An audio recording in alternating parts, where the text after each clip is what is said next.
Love this podcast? Support this show through the Acast supporter feature. It's up to you how much you give, and there's no regular commitment. Just hit the link in the show description to support now. Hey, it's Paige from Giggly Squad. Real talk. If there's one store that I absolutely love walking around, it's Sephora. It's my total guilty pleasure. They have amazing brands that other people don't have, and I find something great every time I walk in. And there's literally one down the street from me, so I do that a lot. It's so fun to shop in the store and online, and the products are just too good. No regrets ever. For example, one of my favorite beauty brands is Makeup by Mario, who just launched his new lip gloss that I absolutely love. So the next time you're in the market for great beauty, shop all the hottest products and brands only at Sephora. Out here, it's not only the amazing views, but the way time stretches out a little longer and how the breeze hits just right at the summit. With All Trails, you can discover nature's best with over 450,000 trails around the world. Download the free app today.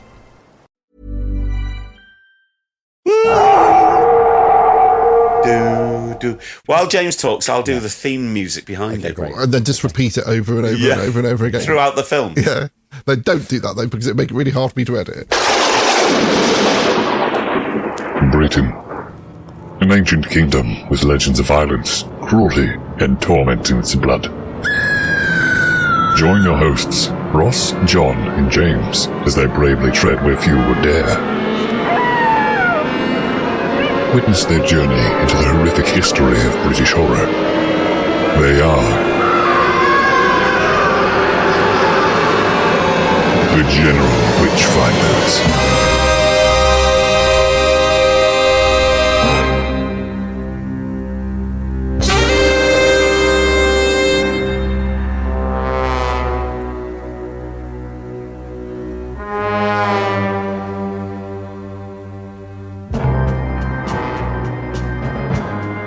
So, ladies and gentlemen, goblins and ghouls, welcome back once again to what episode 58 of the General Witchfinders podcast. I'm James in Bournemouth in southern England. I'm John Pountney in South Wales, which is still, as we speak tonight, still in the south of Wales. And I'm Ross in Dorchester in southern England. This time, it's 28 weeks later. Why are you holding your nose in that weird way, please? I don't know. I'll stop doing it. I thought you were trying to unblock your sinuses. Welcome to London. We're heading into District 1. Although District 1 is completely safe, outside the security zone, London remains a wasteland.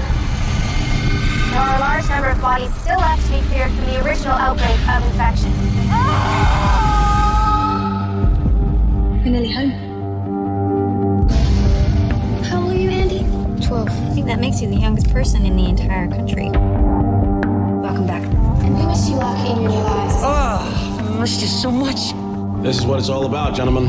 Family starting again. You like it? It's amazing.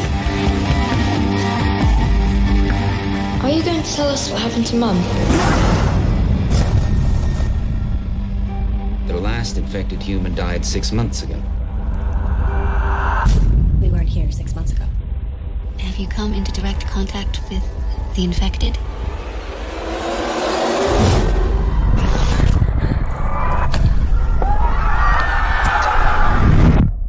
Execute Code Red.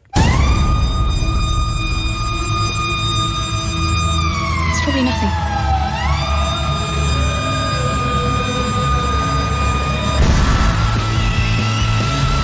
We've lost control. Kill everyone. My shadow, that's it.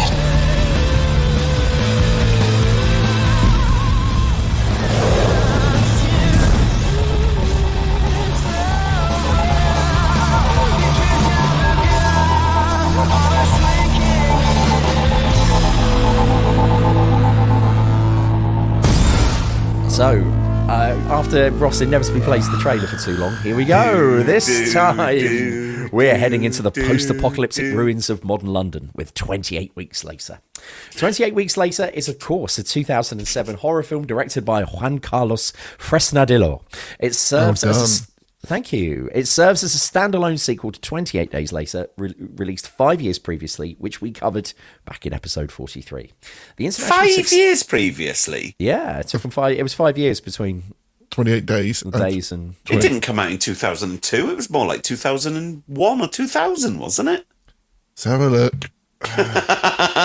Well, it was before, because remember how he said how he couldn't do the whole shutting down after 9/11.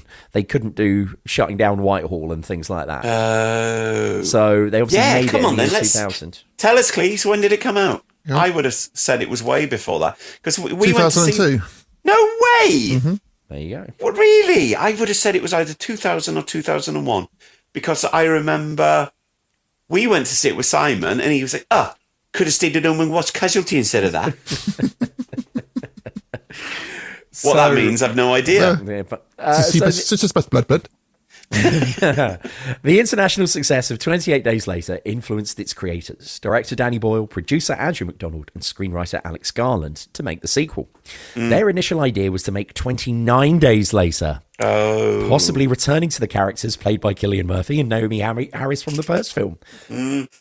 And yet may still do. I think this will be one of the interesting thing with the 3 new ones that are coming out. Obviously, we have the trailer for and we'll probably talk about the new one coming soon. But they're doing another 2 right on top of it, aren't they? So it wouldn't surprise me if some of those ideas are now being repurposed for that. But anyway, we shall see. This was later dropped in favour of a story focusing on an SAS team sent into London to retrieve either the Prime Minister or the Queen. Wow, that would have been a bigger budget. I'm sure the Queen would have been okay with that. Would it have been played by that woman who always does the Queen impersonators, who was in like Naked Gun and stuff? Yeah. That sounds great. Anymore, unfortunately, but wouldn't that have been good? Yeah. But, this in 2000, eventually they decided to set the story sometime after the events of the first film and to focus on the broader impact of the rage virus has had on society. Arguable. That's how much that actually happens. In 2005, Boyle revealed he would not be directing due to commitments to Sunshine, but he remained as executive producer. He stated that the plot would not revolve around the aftermath of the first film, and that the US Army declaring war against the infection had been won, and it would feature a new cast as Murphy and Harris were all occupied with other projects. Boyle later hired Juan Carlos Fresnadillo, believing he would bring a fresh new perspective to the film. He was a huge fan of Fresnadillo's 2001 film Intacto, which I vaguely remember, although Danny Boyle actually directed several parts of the film, as I was reading today as well, including the intense opening sequence with Robert Carlyle. Much of the filming took place at Canary Wharf on the Isle of Dogs in London, which stands as the safe zone. Additional filming took place at 3 Mill Studios. Some scenes intended to be shot at Wembley Stadium, then in its final stages of reconstruction, were instead filmed in Wales, in the south of Wales, with Cardiff's Millennium Stadium used as a stand-in. Yeah, yes. I thought that the seating was very red, wasn't it? Doesn't look like Wembley. Yeah, that's interesting. On the 13th of April 2007, 28 days before the film's release in UK cinema, a large biohazard warning sign was projected onto the White Cliffs of Dover. The sign included the International Biological Hazard symbol and a warning that the UK was contaminated. Keep out. They were really into projecting things onto things back then. Like FHM Gail Porter's bum on the House of Parliament, which caused her to have a horrible mental breakdown, didn't it? Oh, God. Yeah, poor cow. Sorry, Gail Porter. The film opened in 2,000 cinemas across the United States. It made $9.8 million in its opening weekend and came second in the box office behind Spider-Man 3. Now, I imagine that this probably wasn't that expensive. Was it an expensive film, Ross? So look. I thought that it looked very expensive, but its budget was 15 million. Oh, really? There you go. I was about to say, I thought otherwise. I thought you could see how they kind of had done it on a lower budget. But anyway, interesting. So I imagine that it obviously did pretty well then. If it's almost done its budget back in the opening weekend, and that's it just did America. £65 million. There you go. Boom. Yeah. Right. So Robert Carlyle, OBE, appears in the film after previously missing out on Christopher Eccleston's role in Shallow Grave and 28 Days Later. His film work, of course, most famously includes Trainspotting with Danny Boyle, of course. Probably in this country, most famously for The Full Monty, Ravenous, which could be a future podcast contender. Cleaver was obsessed with in college. Yes. I love the music from that. It's great. Yeah, depending if we feel it meets our British horror criteria, says the script. Is Guy Pearce in that as well? Yes. Yes. And, of course, he also played the main villain in a Pierce Brosnan-era Bond film. He's a great villain. He is. To the worst Bond. I think he elevates that film beyond where it should be, because I can't stand Brosnan and all his... Now... It's then maybe you shouldn't be living here. I take it we're all familiar with that. Yeah. For the internet, I think just he is in an unbelievable weird film. What's it called? Oh, I'm not sure. Something. Hold on. Shall I tell a story here about how I met Robert Carlyle once? Oh yes. Yeah. Go for it. Actually, in 2007. Robert Carlyle was making a film in Port Talbot. I've done an awful lot of things in Port Talbot, which was called I Know You Know, which is by the director of Human Traffic. It's an autobiographical film by Justin Kerrigan about his own father, and Robert Carlyle plays his father. And his father was this kind of fantasist guy who made out to Justin Kerrigan that he was a spy. He wasn't a spy. He was just a lunatic. He was just a lunatic. Was he playing it Welsh? I've never seen the film. I can't remember. But basically, I went with a magazine that I'm not going to name to the press day, which was in a rugby club. Took some nice photos of him. And then some other people did like an interview with him.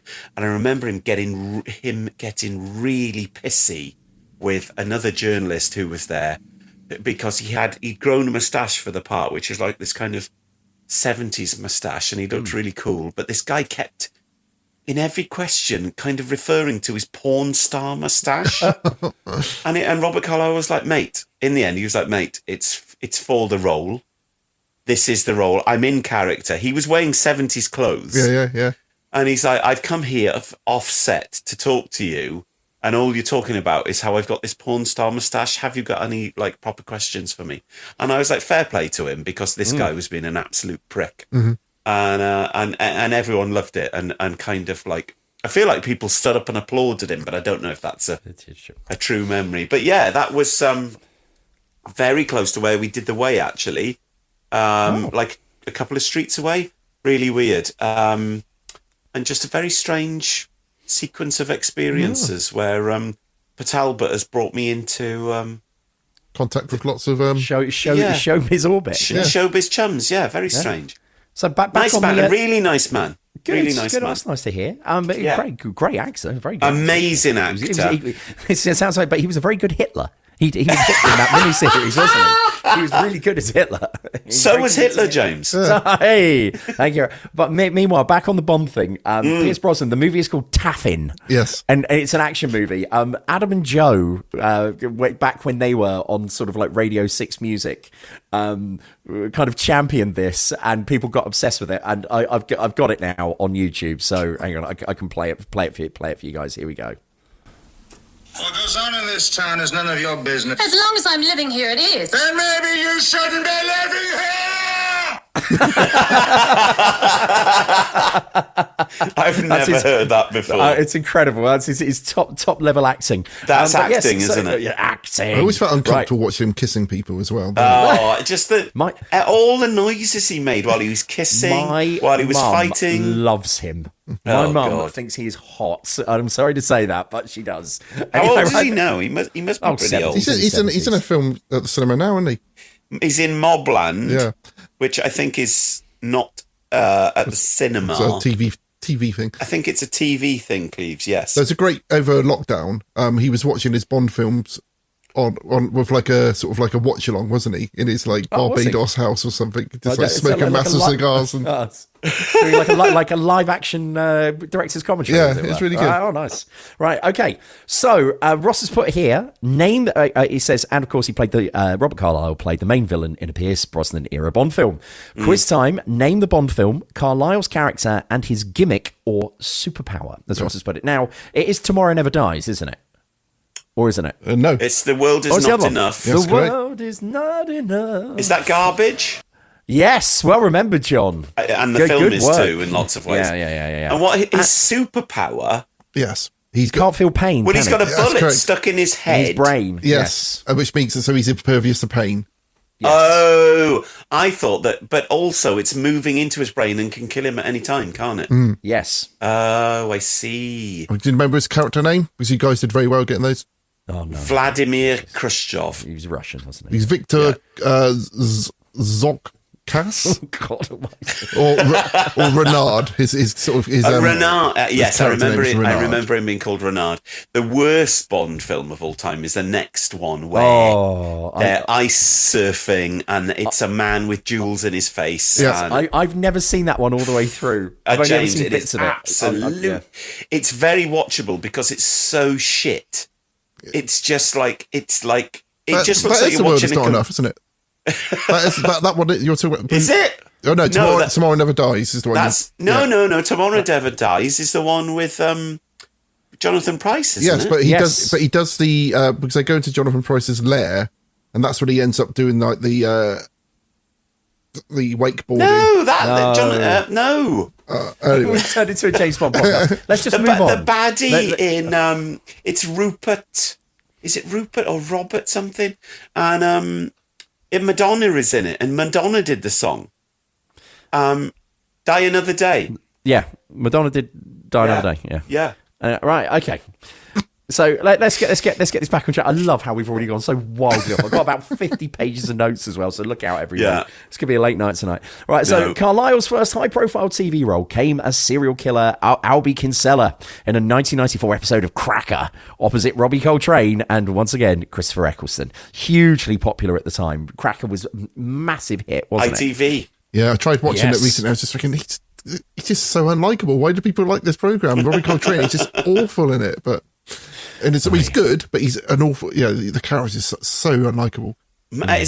Robbie Coltrane is someone... It's mad to think he's dead, isn't it? Because he was so, omnipotent or whatever. Yeah, so it's like ubiquitous. Ubiquitous. He might have been omnipotent as well. And and he was in a few Bond films. He was in at least 2 Bond films, wasn't he? He was in GoldenEye, wasn't he? Yes. I think he was in another one after that as well. He's also... And again, foreign listeners, there's a quiz show in this country. I don't know if it's been... taken and sort of franchised out to to other countries, called Pointless, where you have to figure out facts that other people don't know.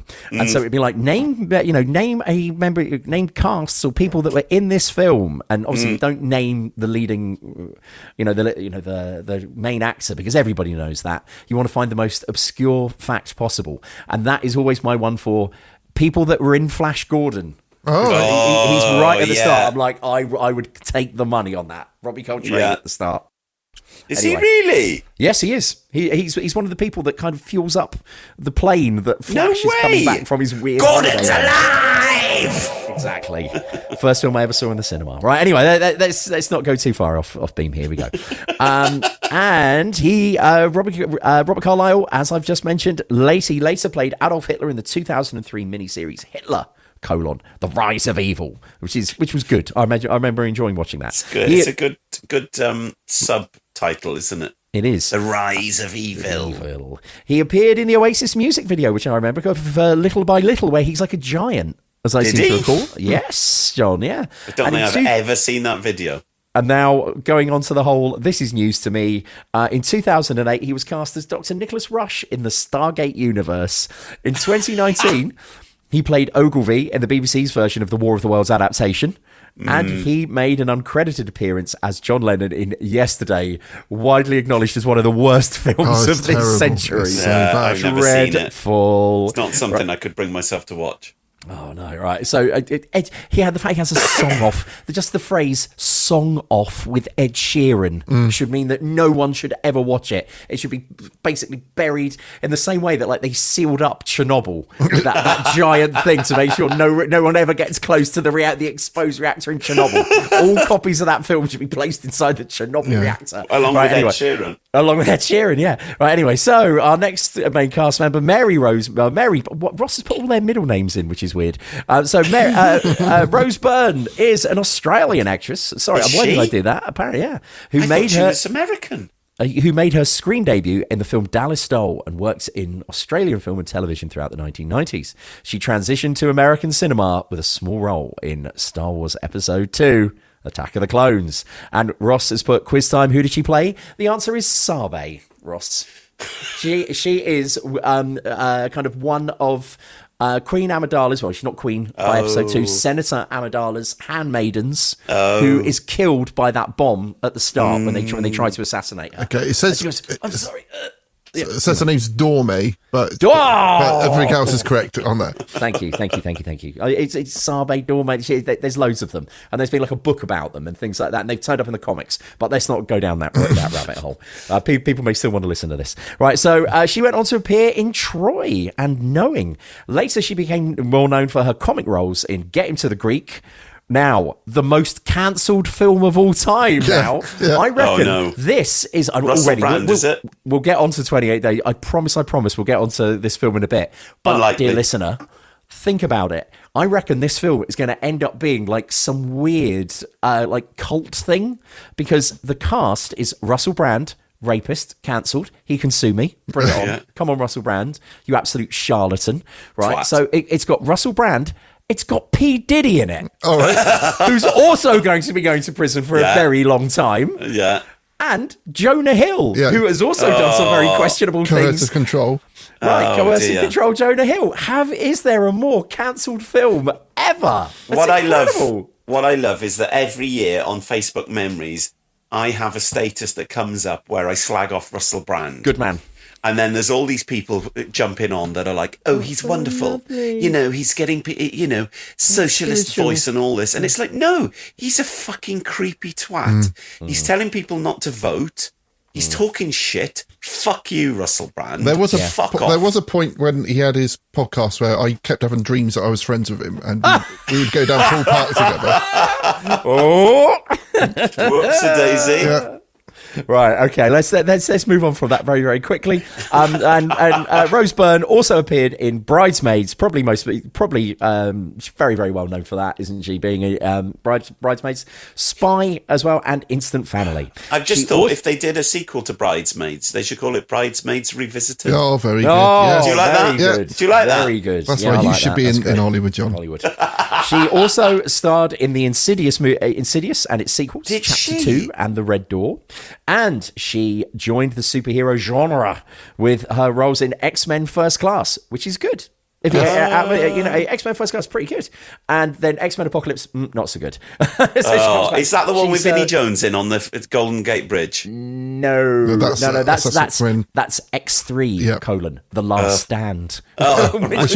Which it wasn't. It wasn't, and they retconned it out of existence, which is great. Did they really? Yeah. I remember just thinking that was terrible. When they, oh god, people are going to be turning off in droves saying they've gone over the line here. But once again, this is our area of expertise. When they did the X-Men Days of Future Past, which is the film after First Class, is that when they're in a jumbo jet? And it's new, and it's Michael Fassbender, and that's the Fassbender one. Yeah, you've got it. So the second one was the one where in the 70s. It's like the second one was it's all gone wrong in the future. We need to send Wolverine back in time to interact with the old ones, and his meddling about with time changes the timeline. So X3 never happens. Oh, I like the one with Stephen Merchant in. Yes, that's Logan. Yes. Yeah, that's very good. Las Vegas or somewhere, isn't it? Yeah. Very good. Yeah. I would never have guessed you'd watched any of those films, John. Well, there you are. Yeah. We watched that one, and I watched Dunkirk at the same time. On two screens, like Grandad in Only Fools and Horses. My eyes are held open like Alex in Clockwork Orange. But no, and I actually preferred Logan to Dunkirk. I thought Dunkirk was a load of rubbish. Oh, okay. Going back to Grandad and his two TVs, I only realised why he's got two TVs is that one, the sound doesn't work, and then the other one, the picture doesn't work, and that's why they have to have two TVs on. Okay, right. And that's the sort of thing that would happen in my house growing up. So, also in this movie is, of course, Jeremy Renner, which I was surprised by watching it again. And as we will discuss, we'll be talking about this in a bit. He's had a funny old career. His progress has been very odd and strange. So anyway, he began in independent films and then gained an Academy Award nomination for The Hurt Locker, probably his most famous role back in the early noughties, and The Town. He then, of course, went on to play Clint Barton / Hawkeye in the Marvel Cinematic Universe in 6 films and 2 TV shows. He then also appeared in the Mission Impossible and Bourne movie franchises, both of which were kind of set up for him to take over, weren't they? Yeah. They were both designed for him to become, and then it's like, no, we don't want Jeremy Renner. People aren't buying into Jeremy Renner. Around the time that he ran himself over with a snowplow? That's soon. That's coming in a bit. Okay. And Ross also correctly notes he was also in the fantastic movie Arrival. If you've never watched Arrival, that's really good. Arrival is fantastic. The music on that film was amazing, and and even though it's so fucking cheesy, the ending, it's so moving. It's I read an article about his snowplow incident recently, and it sounded absolutely horrific, and I did feel very sorry for him. I've never met the man, but it sounds insane. Well, it's also the fact that he allegedly tried to murder his wife. What? And for a while, Did you not know this? No. Right, go on. Go into Google. But can we put this in the podcast? Put in. I will just say he allegedly tried to murder his wife. Oh gosh. If you put into Google right now, go on, do it. Jeremy Renner, wife attempted murder. Oh, hang on. This is like Carl Andre, the artist, isn't it? Did Jeremy Renner try and kill his own wife? Yes. Oh, he threatened to kill himself and his ex-wife. There you go. Jeremy Renner's ex-wife claims he tried to kill her and put a gun in his mouth. Thank you. Wow. So you can put that in the podcast, Ross. Wow. Yeah. London Standard, the Evening Standard reports it. Yeah, he wouldn't do that now because I don't think he can open his mouth fully anymore. Well, when the snowmobile thing happened, I felt that it might have been his wife trying to get or his ex-wife trying to get some form of revenge on him. And also for us on this side of the channel, it also has a slight feel of perhaps one of the greatest moments of British history when Brian Harvey, formerly of the boy band E17, somehow managed to run himself over with his own car. Trying to pick up a bag of potatoes. After eating too many baked potatoes in inverted commas. I thought he was trying to pick up a bag of potatoes. No, he said he was sick. He was sick after eating too many jacket potatoes. Oh, I thought he dropped rolled a out potato. of the car. He opened his car door. Poor Brian. Sorry. Poor Brian, I know. Last seen laying siege to Downing Street. He was smashing up his gold disc. When did that happen? Because I might have met him since then. Because he came. It's in Port Talbot. No, he came to Jumping Jacks. I told you this story. They came to Jumping Jacks and performed. Without Tony Mortimer, they could use the lyrics, but they couldn't use the tunes. Right. So they sang like Stay Another Day, but it was like Stay Another Day because of copyright issues. And they were all there. True story. True story. Oh, right. So anyway. Thanks for listening tonight, guys. Yeah. Right, so he's also So on the January the 1st, 2023, Renner was hospitalised after suffering blunt chest trauma and 38 broken bones while saving his nephew from being run over by a snowplow. Yes, he was hit instead, underwent surgery, and remained in intensive care. 3 months later, he was able to walk again with the help of a cane. He can't close his mouth anymore, though. Apparently. Wow. Okay, so it says Harold Perrineau is known for playing Mercutio in Baz Luhrmann's Romeo and Juliet. Are we going through the entire cast of this film? The top 4 Almost done. And Link in The Matrix Reloaded and Revolutions. But to Ross, though, he will always be shouting, Walt! I won't. Walt!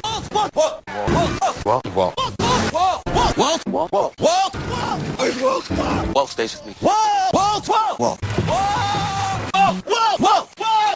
I'm not going back without Walt! Where are you, man? Walt! That take me! God, take me! I'm coming for Walt! I'm not leaving him out here! Walt! Don't you ever say his name again! Ever. What's that? That's Michael in Lost, because Ross loves Lost. Please, he's in Lost. Yeah. Still watching it now. It's probably on a screen now in there, is it? What's the polar bear mean? he was also in a couple of series of Sons of Anarchy, which I had to watch with Kirsty, and it is dreadful. It's really, really bad. That's about the war, isn't it? No, it's just about a biker gang. Yeah. It makes no sense. I thought it was about the war. No, it's the most nonsense. That's Band of Brothers you're thinking of. Show. Oh, yeah, Band of Brothers, yeah. That's good. Right, okay. Meanwhile, Idris Elba is in this film as well, and he is, of course, is an English actor and musician, named in Time's list of the most influential people in the world in 2016. His films have grossed over $9.8 billion globally. Wow, how? Idris Elba? Yeah, he's just made lots of films. Yeah. No, but surely a lot of that is the Avengers movies. Yeah, probably, or the Avengers Endgame or whatever. Yeah, that's bollocks, isn't it? It's not something he's the main actor. Well, apparently he's Sonic in the top 20 making him one of the top 20 highest grossing actors. Yeah. So take all of his films together.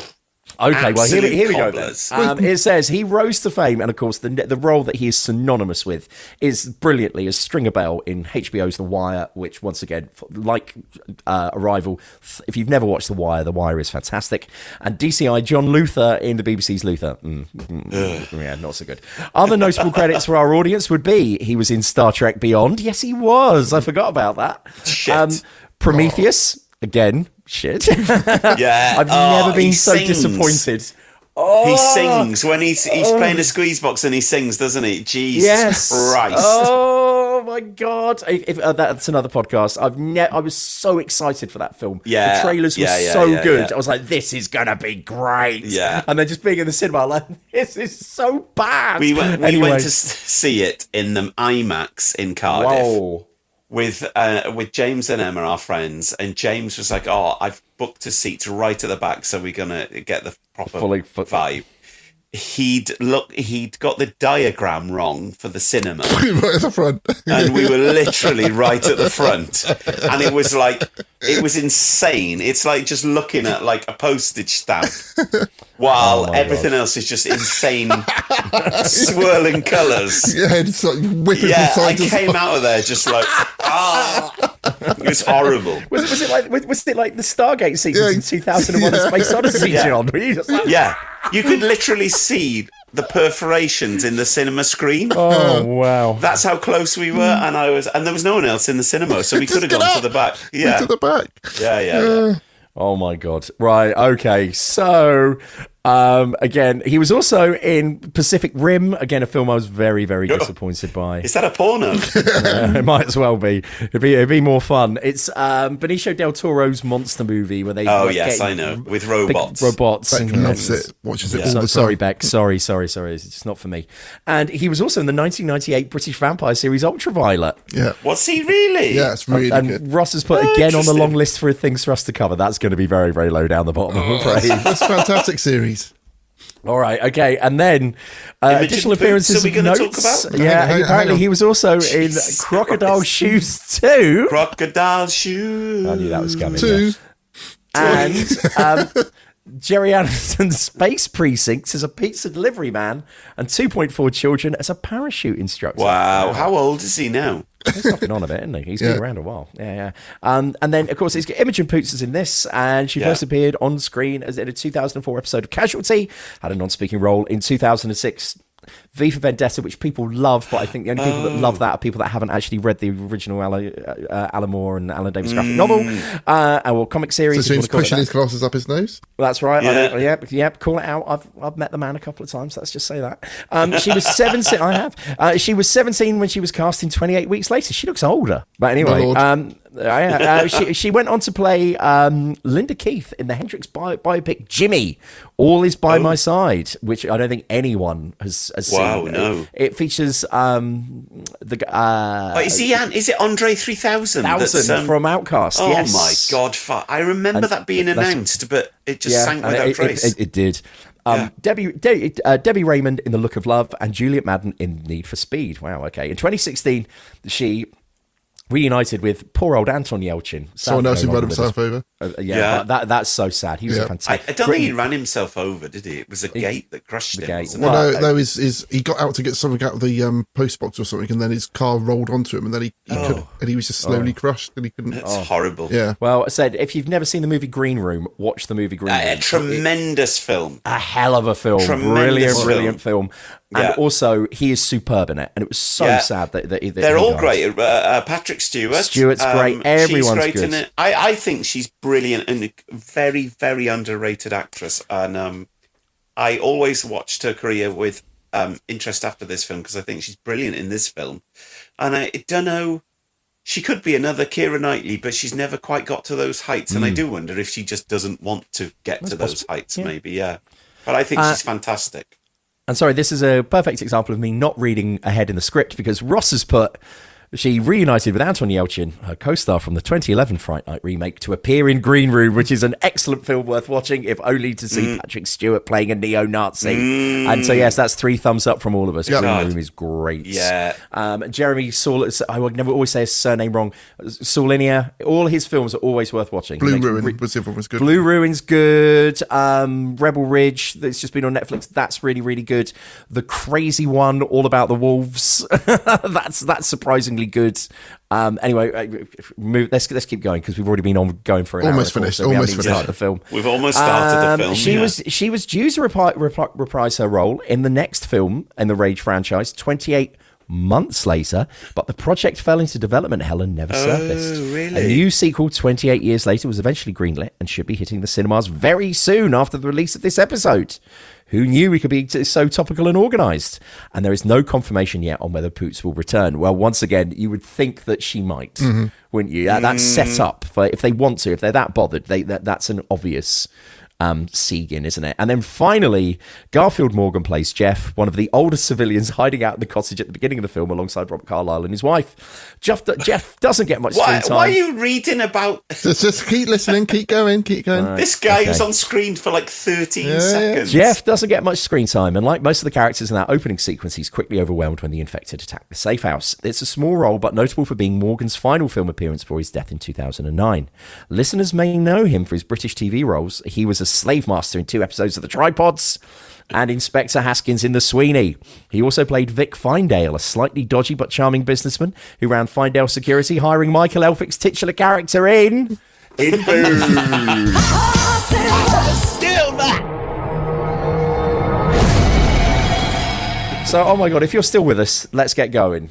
I have a lot to say about this film. Well, I will just say, and it was interesting, looking ahead, our regular listener and a friend of the podcast, I think it's fair to say, Simon Love, said, when I looked at the notes, I was like, oh my God, that's exactly the same thing as me, which is I watched this film in the cinema. I have virtually no memory of it. Well, number one, this came out in the year that I started teaching. Oh, okay. So I think it was that period where my brain was just absolutely... It's such a busy and intense year. I think anything that wasn't to do with the job and learning how to teach has been somewhat sidelined from 2007. But the things that I remember, and I've put on my notes, is I've got no memory of this apart from the opening sequence. Number 2, there's a big explosion. And number 3, they're in Paris at the end. Yeah, my memory was I thought that the whole thing was going to be in that house. And I thought the bit... What? I thought the bit when he ran out was the end of the film. So that was my memory of it. What the fuck are you on? So when they went to Canary Wharf and they had like Hawkeye, and it was like I got no memory of this whatsoever. What? Have you seen it before though? Yeah, Cleves? but I would. Do you worry about your memory? Cleves? Well, I saw that at the cinema, and I never saw it again after that. So yeah, I saw this in the cinema in 2007. I remember the entire film. Hell didn't remember anything because she came with me. I hate the start. I watched it with my hat over my face in the cinema, and I still find it terrifying now. There is a corking jump scare, isn't there? Yeah. Again today, I was like, Jesus, I genuinely jumped. This is probably genuinely, for me, the scariest film that we've watched. Wow. Where you don't want to look at the screen, and at times I've turned off the sound because I thought I can't remember I know what's coming, but I can't remember the particular point that things happen. So for me, in terms of jump scares, atmosphere, this is the scariest thing. I mean, the thing that's given me the willies the most is the road. But this is the thing that has been where I'm literally watching like through my eyes. Yeah. Yeah, and it starts with a very high bar for me, which I think is one of the most terrifying scenes of any horror film, or any film really, which is the opening sequence where Robert Carlyle and his wife are living in this farmhouse, and you think it's night at 1st, don't you? Yeah. And there's other people there with them. You're not really sure what's going on because you kind of know what's happened in the previous film, so you know that something weird is happening. It's Survivors-esque, isn't it? So it's almost very similar to Survivors, where you got a married couple, but their children are somewhere else. But Robert Carlyle assures his wife they are somewhere safe. Yeah. Yes. So they are abroad. Yeah, and then lots of inappropriate kissing at this point. I felt like... What is it? Well, I just thought, if you're in a post-apocalyptic scenario, would you be having a snog in a weird farmhouse? I wouldn't personally. Some other people might. I don't know. I just wouldn't be horny. I don't think. No, I don't think that would be the first thing on my mind. No. You mean you would be turned on by a zombie apocalypse? There you go. There's the strap line. There's some children there, aren't there? But I think these children. A child comes in, don't they? That's what happens. Yes, they hear a child pounding on the door, and they're sort of arguing whether letting the child in, they should let the child in or not. I might have skipped this part because I was already scared at this point. Okay.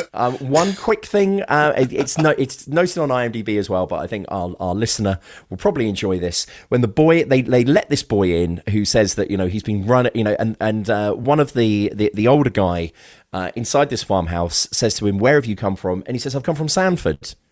Now, of course, eagle-eared listeners will know that, of course... No, close. That Sanford is where he goes to in Hot Fuzz. That's the village. That's the village thing. And in real life, Sanford is the name of the fake town that the police have in order to do their training exercises. Oh, no way! Which is why they called it that in Hot Fuzz, so on and so forth. But that is somewhat Hot Fuzz of a come nod. out before this? Oh no, way after this, wouldn't it? I'm not sure. I'm not sure. Hot Fuzz would be Hot Fuzz. No, before 2010. No, before 2007, mate. Let's have a look. I'm going to say 2004. So I thought, should I keep IMDb open? No, but because I've got Hot Fuzz. Same year. Whoa! Well, there you are. Okay. Same year, guys. Wow. Okay. Hot Fuzz is a 2007 buddy cop action comedy film, and played on LTV4 every night, every day until you die. Right, it's the only film that's got a joke in it about the second coming, though.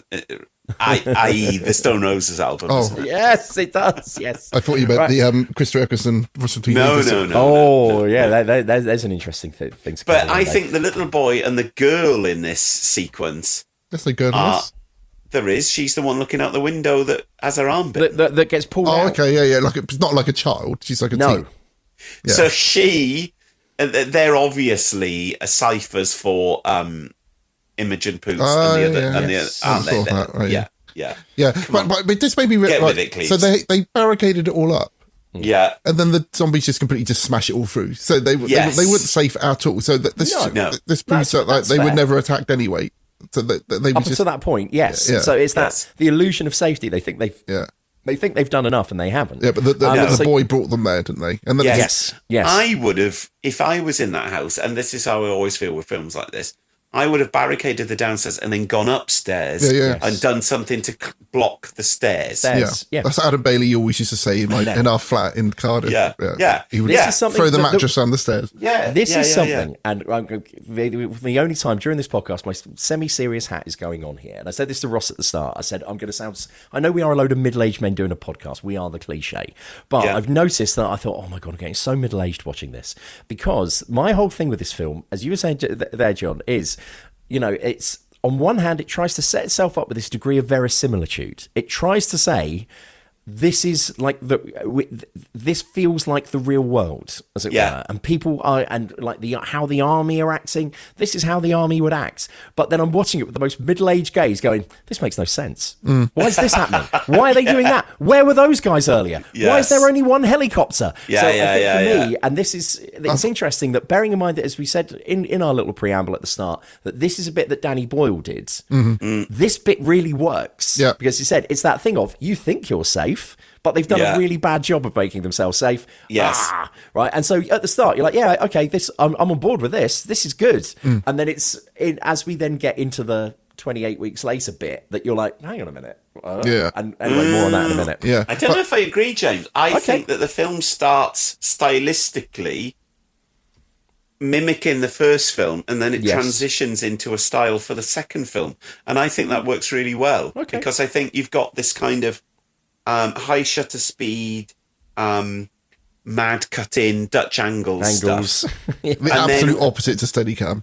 Yeah. And then after once he escapes on the boat, then you transition into the second film, and that's when it becomes this other film, which I think also works. For me, I prefer this massively to the first film. I remember both of you saying that you preferred the sequel. Okay. I did. I remember thinking that the first film, the first 40 minutes, I think is brilliant, and the rest of the stuff in that manor And the house, soldiers bits, that is absolute crap. This film, I think, is consistent all the way through. I have massive problems with parts of it, which I'm going to go into, but I think this film is the better film, and I think it looks quite lavish. I think the choice of locations and stuff make it feel really epic and big budget, and I think that's what also works in the first film. But then the first film loses that once they go into these interior shots in the manor house or whatever it's meant to be. I think it just looks it becomes too small. It just looks like a bad Adamant video or something. It looks shit. Yeah. Looks shit. So anyway, they're in this house. Yes.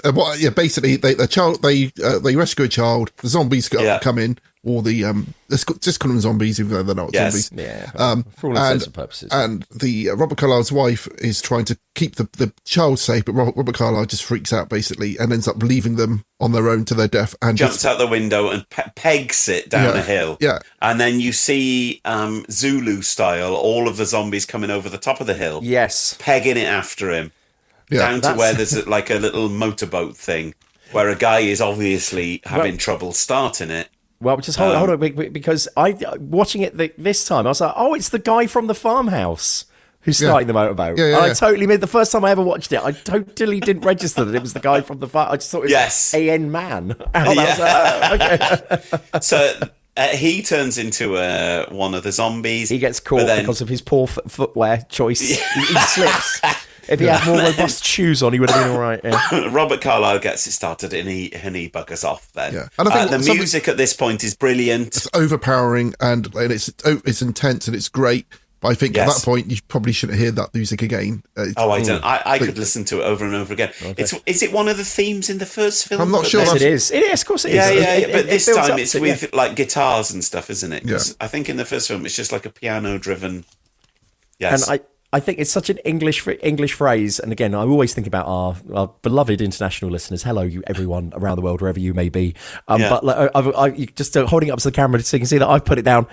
Peg it. Just it's such a British phrase. Peg it. Run as fast as you can.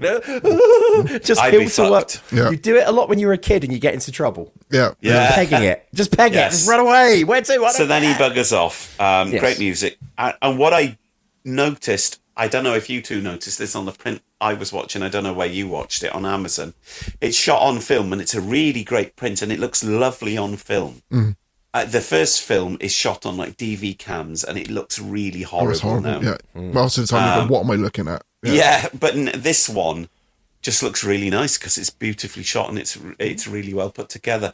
Some of the effect shots aren't great now in retrospect, but a lot of it looks really, really good. So then we got 28 days later now. So this is the cut to Canary Wharf.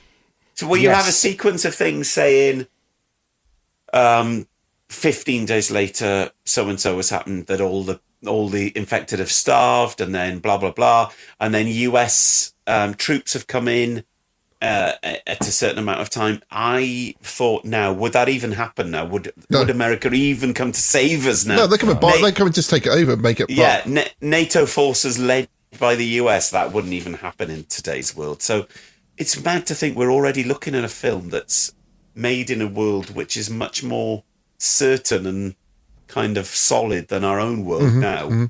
And that's a zombie and that's a zombie film. 20 years later, we're dealing with idiots like Trump or Putin or anyone, and we just think, God, we're dealing with a future now that we're living in where the good guys, I'm doing inverted commas with my hands, probably wouldn't even come and save us now. They just leave us all to die, which is insane. So yeah, then we basically end up in Canary Wharf, then, don't we? Yeah. So it's the two children are being taken because apparently Robert Carlyle's children. Yeah. So they're bringing the British people back to the UK because basically all the zombies are dead, and they got people going in and taking all the dead bodies out of the houses and piling them up and burning them, and there's a safe zone which is on the Isle of Dogs, which is where Canary Wharf is, and all that lot. And I really like this part because it just looks really slick. It looks big budget, and you think, oh, this looks. Yeah, and Canary Wharf, in my mind, still feels like it's new, and it's. It's for me, it's like a new Labour idea of, as in what Labour Party were in 1997. This is like a new Labour idea of civilization. It's this kind of workers in flats, and there's something weirdly 90s about this film, even though it's 2007. That's true. That it's based in this kind of Thatcherite future, where we bus workers back into this financial district. Now, go on, John. No. I was just going to say, to keep history, moving, we're just going to bring people back in after only 28 weeks. Well, I was just going to say that my problem with this footage at the start is that London looks absolutely perfect. It's supposed to be, yes, they're trying to clear everything up. There would be fires and stuff. That's what I'm saying. So many buildings, and it's like when you see the roads, and the roads are all absolutely empty. This is because they obviously shot it really early in the mornings on Sundays and things like that. Yeah. I did think there would be this traffic. looks a very, very perfect London. Yeah. Later on, when the kids are going around on the moped, they got like little bit pile-ups and stuff like that. Yeah. And also, when we see their plane coming in, and I've noticed that there's a lot of this in this film, weirdly enough. It features lots of places where I've been or lived close to when I was in London. So as the plane comes in, they're landing at London City Airport, and you see on the left-hand side, you can see the Excel Centre, which fellow nerds may be interested to know, whenever they've done Star Wars Celebration Europe, that's the big convention centre where they have it. And that was one of the few times in my life I had to run like I was in 28 Days Later, when you had to run to try and get in one of the panels at the Star Wars game. And people shouting, "Don't run!" at us, and no one was paying any attention to anyone. Who did you see, James? Well, I went for the Andor series. I got into the Andor series 2 panel, amazing, and I tried to get into the panel in which they said, "Here's all the new films that are going to be coming soon," but couldn't quite get into that one. How many of those films have now been cancelled? A number. But what was quite annoying about it is that they kind of kept everyone in a pen opposite the seating area, and people were just coming down the escalator and just walking in, and we were like, "Look, those people are just walking in," and like the security people were like, "Oh, what?" We're like, "Look, those people have just come down the escalator and they just walked in. We're queued up in here." Anyway, trauma. Hey, it's Paige from Giggly Squad. Real talk. If there's one store that I absolutely love walking around, it's Sephora. It's my total guilty pleasure. They have amazing brands that other people don't have, and I find something great every time I walk in. And there's literally one down the street from me, so I do that a lot. It's so fun to shop in the store and online, and the products are just too good. No regrets ever. For example, one of my favorite beauty brands is Makeup by Mario, who just launched his new lip gloss that I absolutely love. So the next time you're in the market for great beauty, shop all the hottest products and brands only at Sephora. Epic views, waterfall mists, summit sunsets. It's all better outside. And with All Trails, you can discover the best of nature with over 450,000 trails around the world. Download the free app today and find your next adventure.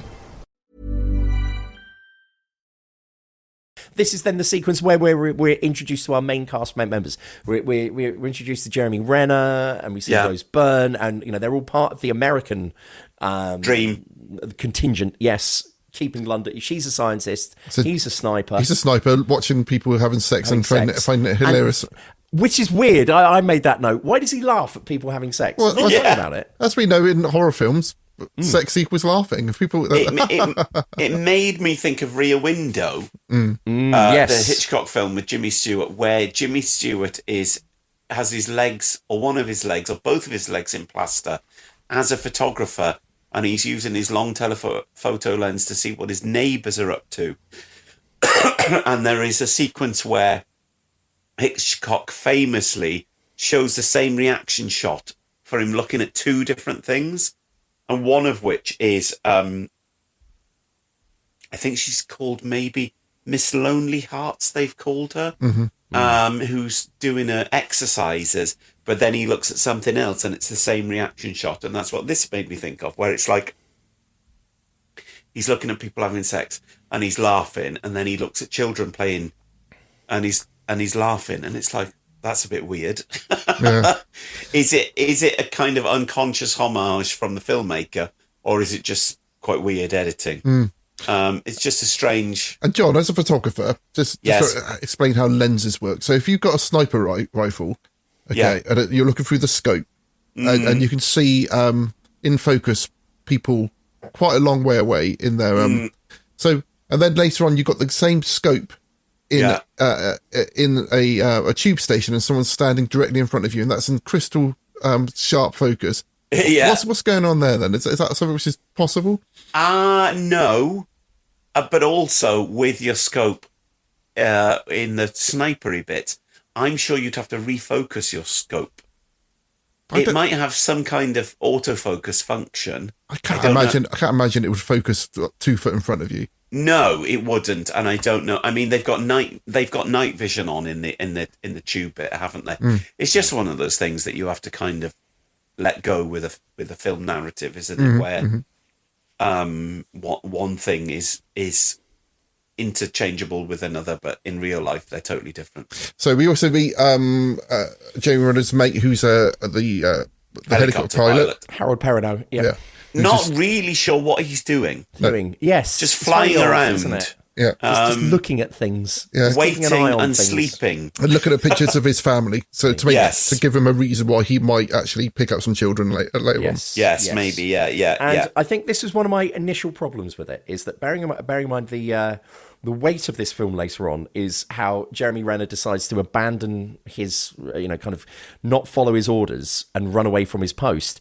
We don't really get a huge insight into him, really, apart from laughing at people having sex. Literally nothing at all. He's very very flat as a character. Yeah. I think he brings more to the performance than he's actually given with information, because what happens to the character later, I found really quite shocking, because I'd forgotten it. And I was like, I feel like I remember him at the end of the film, but I'm totally wrong. You're right. There's nothing written in the script for him to be to self-sacrifice or like say disobey orders. But I think it's just like his performance and the way he is. He just puts across, I'm a nice guy. So therefore, I would do this. And I think he's really good in this film. Exactly. So that comes down to the performance rather than the writing. Imogen Poots, I just want to say, as soon as she comes on screen, she looks like a film star. And I think she potentially looks too film starry for this film. That's what I thought. She looked too like a model. She doesn't look like a 17-year-old. No. And I think she was probably 18 when this came out. And she looks so cool. And you're like, God, like, she looks like she's just going to be a big star rather than... It's like when I've got a moth flying around me. It's really annoying me. It's like when Bend It Like Beckham came out and everyone was just like, Keira Knightley's going to be a massive star. And this, I don't think Imogen Poots, like I said, Imogen Poots hasn't gone on to be that kind of... Not in big franchises, but she's been in some very good films. But you can tell straight away that she's got great star power that I think a lot of people don't have anymore. We were watching Rebecca last night, Hitchcock's Rebecca, with Joan Fontaine and Laurence Olivier, and I was thinking, people don't have star power like this anymore, where you've got this thing that you can't really quantify, but you just know that they're film stars. Yeah. And you don't have that kind of magical thing anymore where people are film stars now.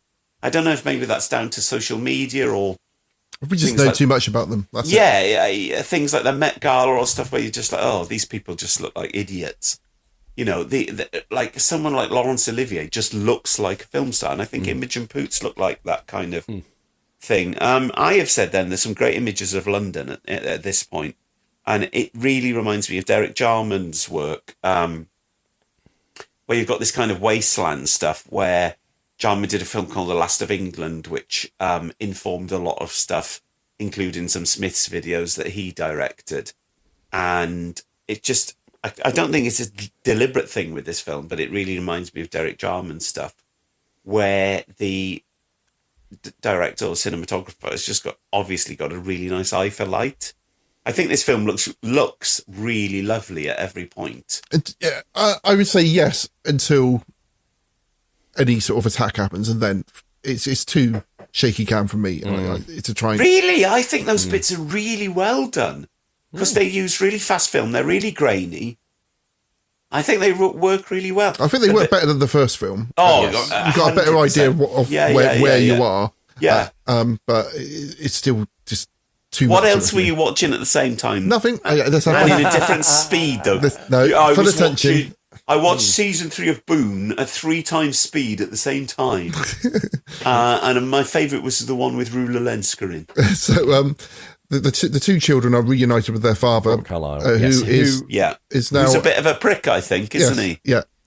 He's the caretaker, in effect. But he makes out he's this dude. The caretaker for what, Ross? I think we should say Canary Wharf. Canary Wharf and the people that are now returning. Yes. So he's the caretaker for the building that all the repatriated people are now living in. And he bigs himself up, doesn't he? They go out of their way to show that he's got access all areas. All areas. Yeah, which includes like highly quarantined parts of the military base, apparently. Strangely enough, yes. Yes. Those are the bits that push it slightly too far, aren't they? Yes. So basically we rattle through quite quickly. For me, this part could have taken a lot longer, and to kind of show this community kind of coming back into this space to kind of bring this space back to life.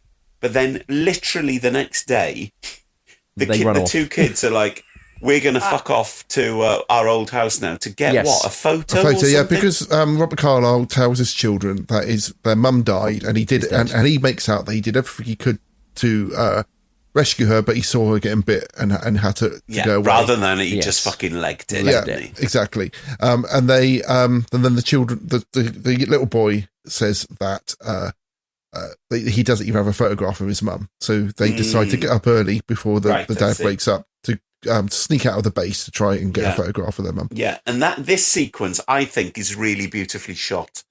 And as someone that's a bit kind of in the 90s, I tried to get into Goldsmiths College, and I had this idealized idea or this ideal of what London looked like.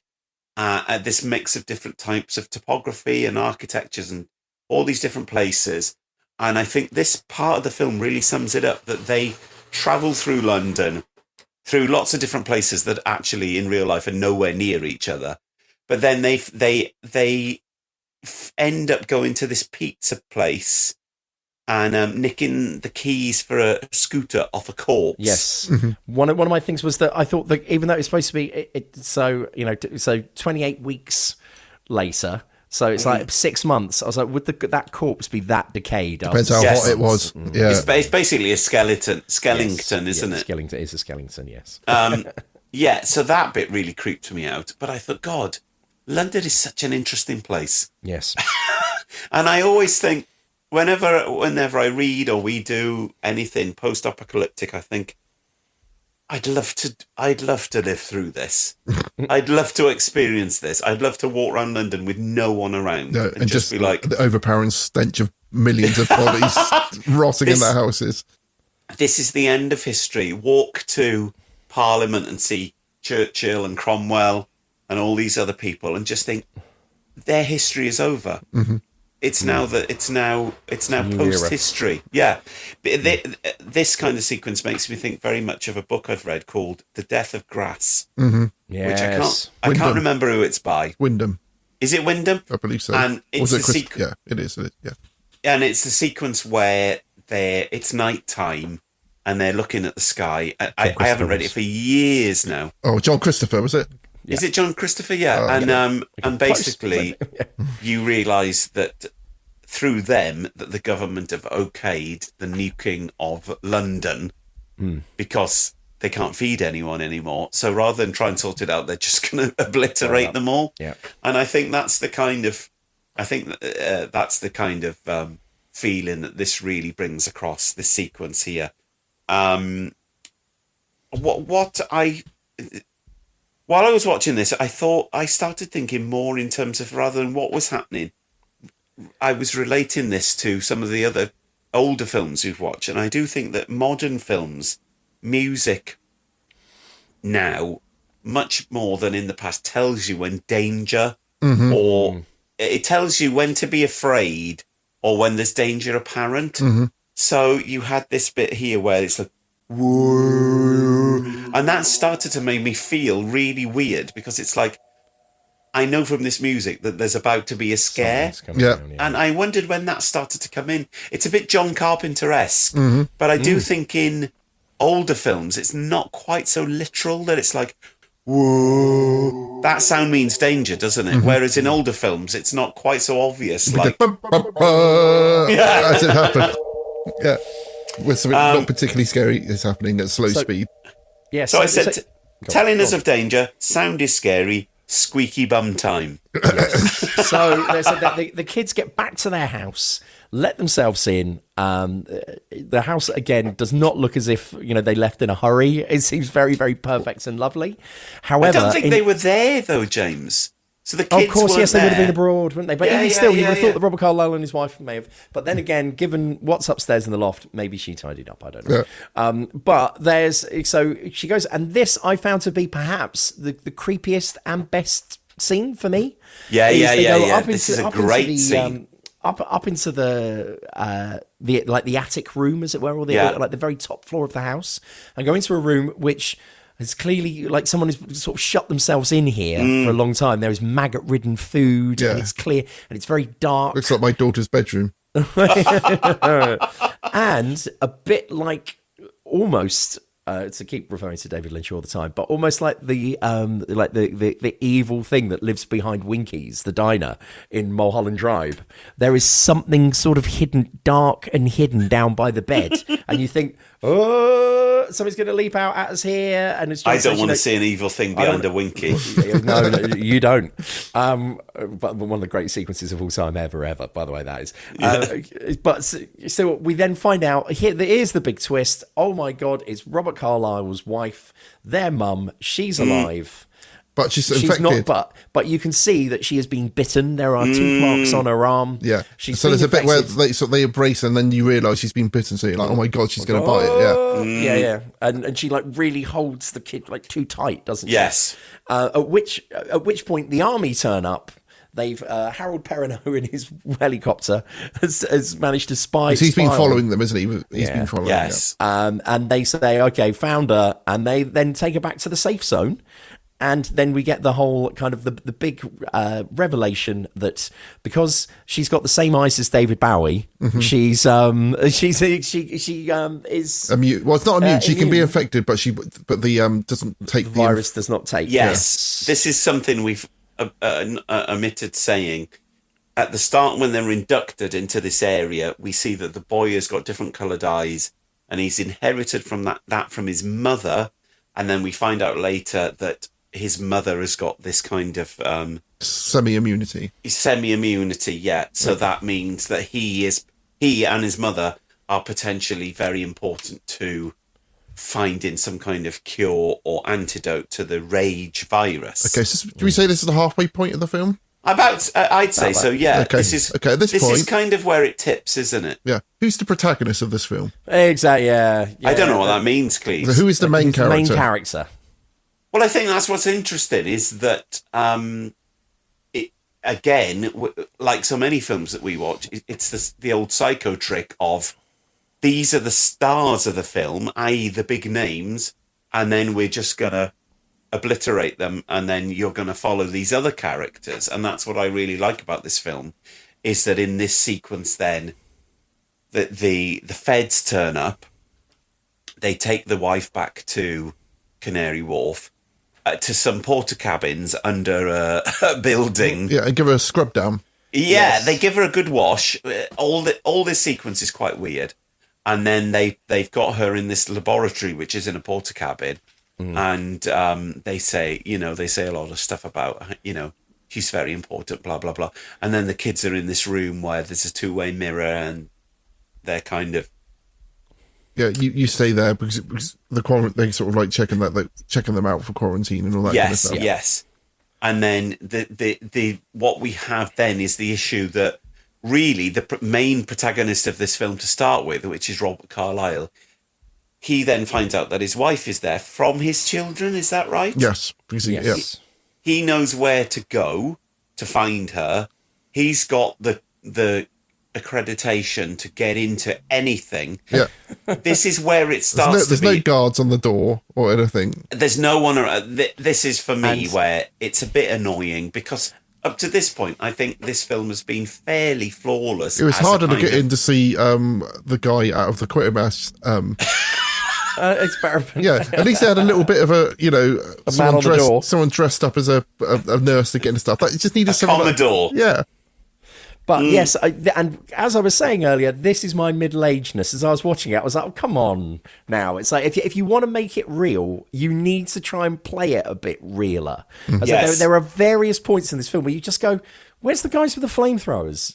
Yes. But it's like, if you've got a proper outbreak here, you would have someone stood outside the fucking door with a flamethrower. This whole kind of, everyone's just running around. And you wouldn't bring him right into the centre where everyone else is. They would be Exactly. in a unit outside the fence. Exactly. Yes. All of that. So that's how I felt as I was watching it. I thought, I'm getting so middle-aged, but I couldn't escape the fact that for me, they'd gone for, we're trying to make this as real as possible. But yeah, like you said, you're right, James. There was like when we're watching the older films, it's like a fantasy world. So you put up with that kind of stuff. Yeah. But if you're making, like you said, you're making stuff handheld and you're making it look real, almost like a documentary. You can't start playing in this with all these plot holes. Yeah, this is a big hole, I think, and it's a shame with this because I think up to this point they've done a really good job of weaving together a new world out of the first film. They've put the characters in place. Robert Carlyle's there; he's a really good actor. And then at this point, it's like, we've established this AAA thing, so you can just get in and see her. And it's like, that's just kind of sloppy and a bit lazy. But anyway, he goes in and he kisses her. Yeah, as we know, this is someone who gets very horny in a high tension situation. Yeah. And it's not just a peck on the cheek. It's like they don't really have much of. No chemistry. She looks. There's not really much dialogue, is there? And then he becomes infected with rage. And I do like the way how quickly people get infected. It's instantaneous. Seconds. Yeah, it's like 0 to a million. And it's really good. And then the next bit, I have a massive problem with, and this will mean that I've docked many points from this film. But I just think it's a really horrible kind of misogynistic attack where she's strapped down on the bed in this laboratory type setting. Robert Carlyle goes mental and ends up gouging her eyes out. And I'm like, this is just really horrible. Didn't that happen at the end of the first film? Yes. It said that on my Amazon thing at the side of the screen where Cillian Murphy gouges someone's eyes out. But Cillian Murphy in that film isn't infected. No. So that's, it's not really... And he's fighting to survive rather than... So it's not really... You can't really have a homage to an eye gouging scene. I just find it really... So, we love that bit. People clapping in the audience. I just think, there's a woman who's not in any position to defend herself, and her husband ends up kind of biting her neck and gouging her eyes, and I just thought, that's fucking...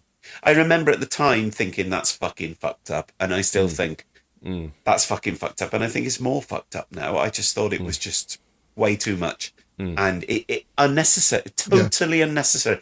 And then they show that he's blatantly trapped in there because he's smashing his head against the door. Yeah. Next scene, he's wandering around. And Yes. again, here we go. Does he remember that he's got his AAA card in his pocket, which he can start swiping? This is the thing, and I remembered as I was watching it, I was like, this was my problem with the movie at the time, is that he has almost this sixth sense of where to go, where to find people, and particularly his family. All three of us have been to London.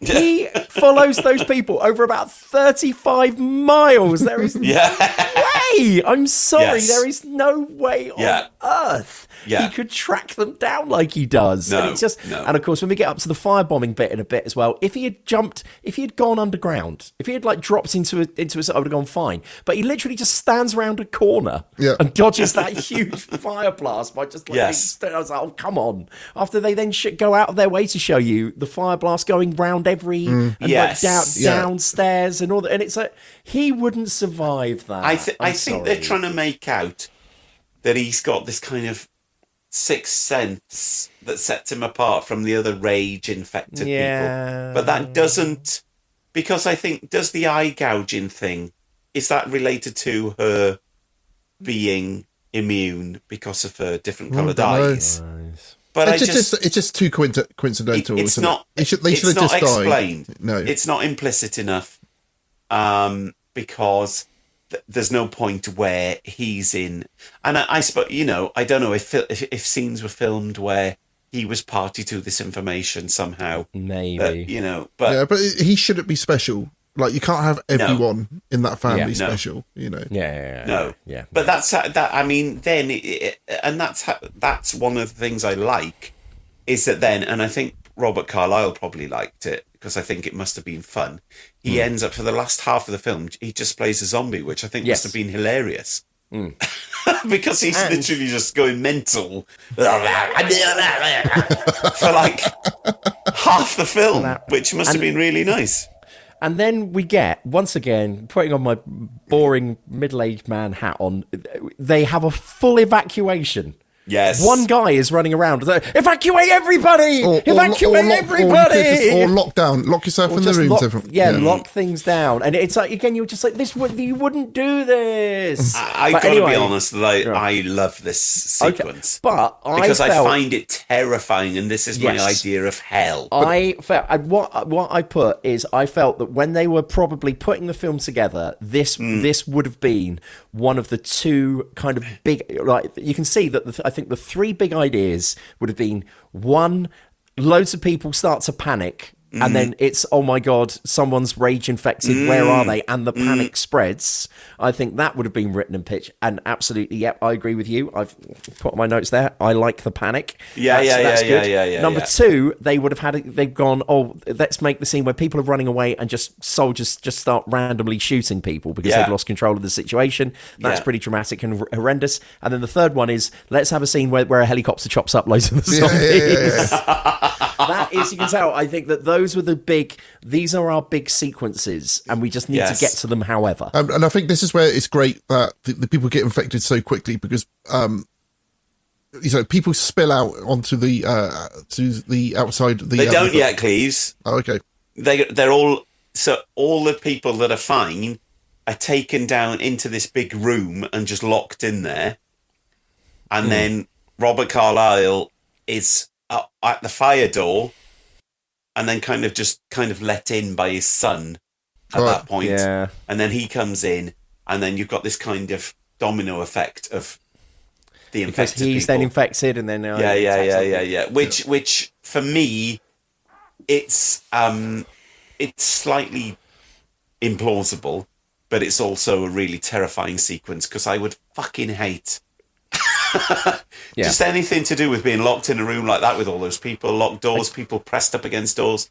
Just anything like that, I find absolutely horrifying. Again, great idea. I think they could have been put into a better film. That's what I'm saying. It's so many of the ideas. You go, that's great. I'm interested, James, because I've got to say at this point that this was much better than I remembered, and I really enjoyed watching this. Okay, I didn't want to watch this, and I just thought, oh fuck. I thought you was going to absolutely hate it. So I thought, well, Sunday afternoon, this is the last thing I want to bloody watch. But I'll watch it in 20-minute chunks. Okay. To be honest, I watch it all pretty much in one sitting because I just thought, this is quite an easy watch.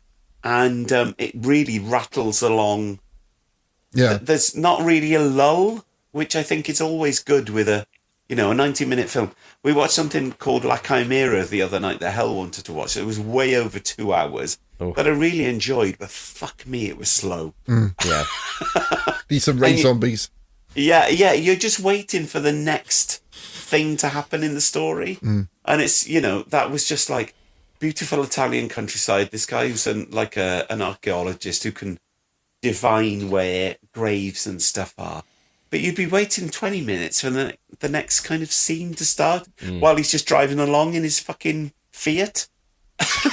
Whereas this film is just like, this film for me could have easily been 2 hours and had more of a preamble where we see this kind of robotic, empty existence of the people that are kind of being brought in to kind of... Because I suppose at this point, those people are the first people that are coming back into Britain. Yeah, but what are they bringing them back to do? Well, to repopulate Britain. What, start shagging? What the fuck are you on? I just to didn't know start there'd be the country so much again, please. sex-heavy content in this one. No, just to start the life of the city again.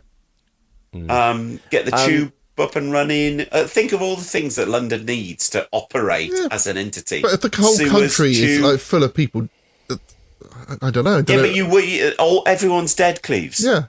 So, but I don't think you would probably go to London first, would you? Where would you go, Cleves? Dorset. Yeah. Well, my plan would be to take over Become the King of Dorchester. Yeah. So what would be of value to other countries, which we've got in the UK? Fucking nothing. We got nothing. So all the call centres are gone, and like service, all the call centres. So what we got in this country? We haven't got any industry, have we? They're not building anything. We're not mining anything. It's not like we've got any like rare earth minerals or anything. Sports. I think you're missing the point. Get people in the industry. Yeah, so get the footballers back there. Yeah. I think you're missing the point of why they just made a sequel, Cleves. It doesn't matter what it is. I mean, the thing is, I think what they're trying to say is that all these people who are abroad at this point missed out on this madness. So they're trying to repatriate them because they mention about the refugee camps in Spain and stuff, don't they? Yeah. That's potentially quite an interesting idea where you've got the British being the immigrants and they're being sent home in inverted commas. That also would be quite an interesting idea, which would develop the start of this film a bit more.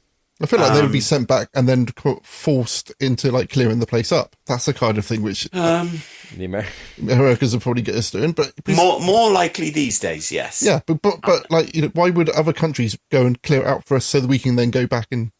I think if you think of 2007, when it was stuff like Tony Blair, Gordon Brown being best mates with George Bush and stuff. Yeah. The international community would be like, we've got to sort Britain out because Britain is this epitome of civilization. Whereas literally, like less than 20 years later, it would be like, we're not going to do fuck all. So then, not America. I think Europe would be very concerned if Britain turned into this plague colony. But that's the thing. I'd be really interested to know, like, how many people are left? How many British people are left? And not to skip to the end, but if there was a potential another outbreak in Britain, imagine, you'd have the Eurofighters out there trying to stop anything coming from the UK coming to France. But at this point, they think that it's just died out, don't they? That's the thing. So then we have the people spilling out into the and this is where it felt to me this isn't an American or a British film director directing this bit, because it just felt so like really cliched American. Oh, this is FUBAR. This is all fucked up, man, and all that kind of stuff, and people being take lethal force and all that kind of stuff. I thought this bit was really good because I just thought this shows like any military operation is just nowadays is literally about just killing civilians. Yeah, so basically, we haven't mentioned Idris Elba. He's just like in the background. He's the commander. Yeah. To be fair, he's a totally pointless character. Yeah, they don't really need him in there. They don't need him, and you don't see what happens to him. And I would really like to see him and his kind of henchmen just kind of turned into zombies at the end. Yeah. Kind of, because, you it's like, like you say, code red, and all that stuff. Yeah, they just basically they just say shoot everyone because they can't see who's infected and who's not infected. Yes, but then we have the American doctor character, and she's saying that Roseburn. Yeah, we need to get that kid because that kid has potentially got an immunity or a cure, just like his mum. Yeah, so she goes down there to try and rescue them.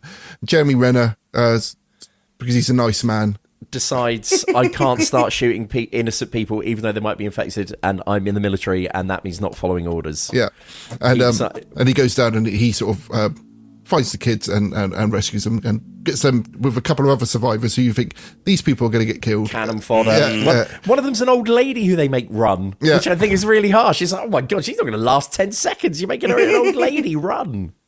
It's a bit like the red shirts in Star Trek, isn't it? Like the ones you know that are going to get killed. Yeah. What happens is the Americans totally lose control of the situation, and Idris Elba gives the command to basically firebomb it. So I put in true brass eye style, the one thing that we didn't want to happen. This is exactly the one thing that we didn't want to happen. So after having done all of this work to repopulate and repatriate London, they're now going to have to blow the whole bloody place up, which is what they then do. They then sort of call in this airstrike. Rose Byrne and Jeremy Renner managed to get the kids out via, once again, it's time for places where James has lived. They take them under the foot tunnel under the Thames that comes up in Greenwich. I used to live in Greenwich in southeast London. That comes up by the Cutty Sark. I was like, hey, I know where that is. And then cue the maddest bit for me of the film is the sequence where, as the firebombing is going on, we then see them. So they've come out in southeast London. They then walk all the way back into London to the Wibbly Wobbly Bridge by Tate Modern. Yeah. Cross back over to St Paul's Cathedral. Yeah. And then cut all the way back to like Hyde Park and then Charing Cross Station. It's like, why are you going this way? This is mad. Where are you trying to get to? As someone, if you've ever lived or been to London a couple of times, you're like, what's going on? Yeah, so I always watch things set in Wales and Cardiff and think, but it is literally just a sequence of landmarks that people know, isn't it? Yes, and that's St Paul's on the skyline is a great because it's like it's that wartime image of St Paul's surviving the Blitz and stuff. And I think it works really well because it's just I think I'm getting the sense that I've liked this film a lot more than you two have.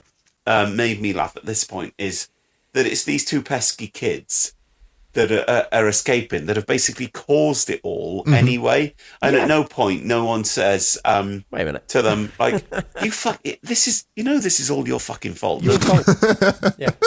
There's 15,000 people in there. They've all just been incinerated because you wanted a fucking photo of your mother. And your dad. And your dad's dead as well. Your dad's dead. Oh, your dad killed your fucking mum because of you. Yeah. You're all dead. Everyone's dead.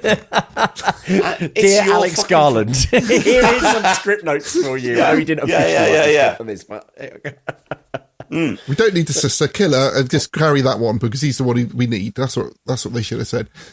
So then what happens in terms of, do they then go into Regent's Park, aren't they? I think and so. And then they go to because basically the helicopter's going to pick them up there. Yes. And then there's some kind of fair that's been there. These bits look beautiful. So they've got this old-fashioned fun fair. It's lovely summer light. There's overgrown grass and stuff. And I was like, wow, this looks really lovely. Because the female doctor's been injured. She has to redraw. Yes. Rose Byrne has been shot in the leg. Yeah. But then when the helicopter turns up, he's like, oh, who are these people with you? I can't fit them all in the helicopter.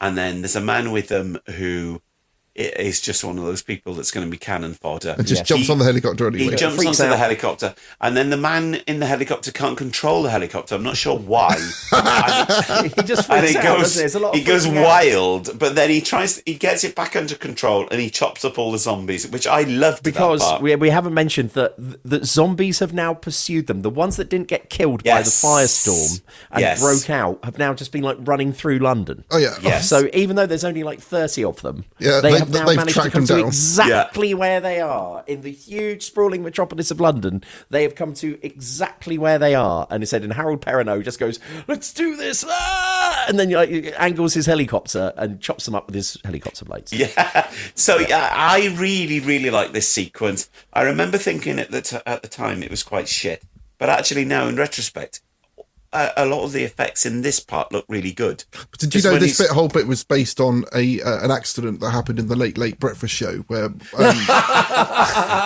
Sorry, Harold Perrineau flies off, and at which point my notes are, is there only one helicopter? Have the Americans only brought one helicopter over? But he's the only one who's like friends with Jeremy Renner and ignoring... I think the Yanks at this point are just shitting themselves and thinking, right, we're going to just nuke the area. It's a bit like the end of Aliens, isn't it? Where they're like, right, okay, the solution is this, we've just got to nuke the whole fucking thing. Yes. We give up. So we then have a sequence where they're in some nice London streets, but there's loads of gas coming.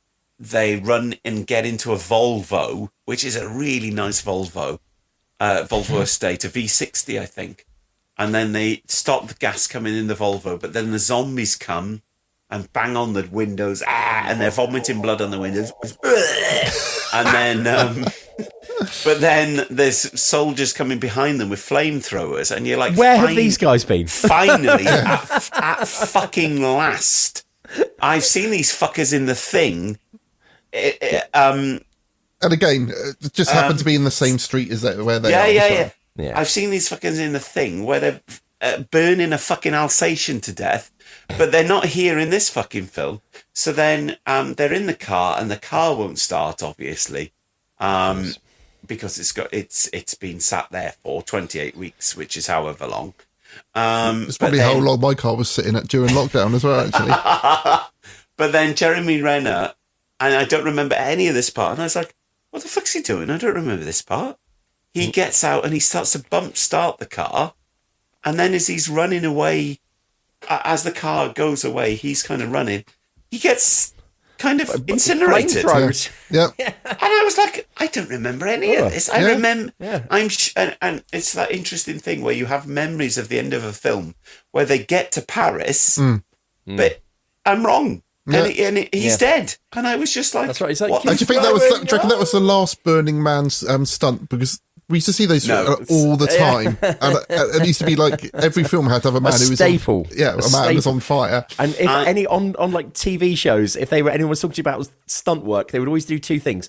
Number one, have that incredible like glass, that safety glass. Yeah, so get a bottle smashed over their heads, and then they would set somebody on fire, and then they'd fall off of a cherry picker into a load of boxes. Yes, I have to say that I have personally experienced on the way a Burning Man. Yeah. Ooh. And did neither of you watch The Way? I watched the first episode. Yes, I watched it. Yeah. It's the start of the first episode, Cleves. Yes. So you've obviously totally forgotten this. Yeah. So a man walks down the main street in Port Talbot Station Road and sets fire to himself. Do you remember that? Yeah. Yeah. So yeah, we filmed that, and it took loads of setting up, and in real life it wasn't very good. It was really weird. It's a man in loads of padding with a really awful rubber mask on that looked nothing like the guy that's the actor that's set fire to himself. Just then sets fire to himself, and then he gets so the flames go out straight away, and it looked terrible. And I don't even know I can't remember really what went into the edit, but I remember thinking, this is quite terrifying. And then the guy afterwards was just absolutely fine. He was like, yeah, whatever, I do it all the time. Yeah. Just film it if you want. If not, I'll just do it anyway. I just do it again. I may fall from a tower building.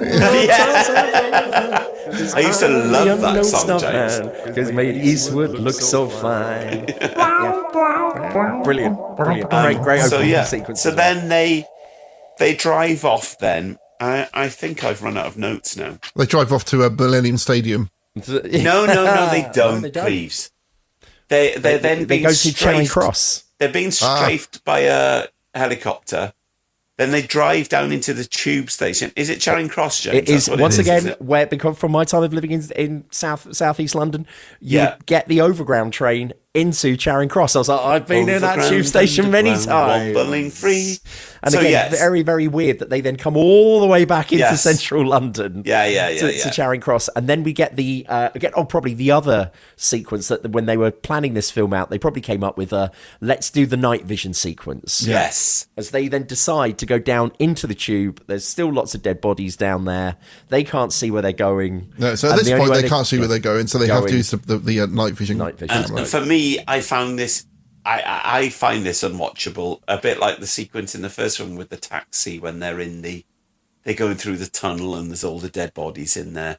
I can't imagine anything worse than anything like this situation. So I didn't watch this, but I know Robert Carlyle comes back in this bit. But then he also kills Rose Byrne. Yes. And I don't remember Rose Byrne being killed either. So I was just like, fuck. Oh. Yeah, and then he attacks his son. And bites him. Yeah, and Imogen Poots shoots his own father. But then they can see at this point. So somehow it's now like their eyes maybe they got their night vision. I would also going to say that if you're going to do night vision, if we talk about night vision stuff, this comes nowhere near to the Descent. No. The movie The Descent, which is the best. We will be doing that film. Scared the hell out of me when I first watched that movie. But anyway, so there's that. And then once again, it's another, if you know your London, you just go, hang on a minute. So they're at Charing Cross Tube. They then go to Wembley.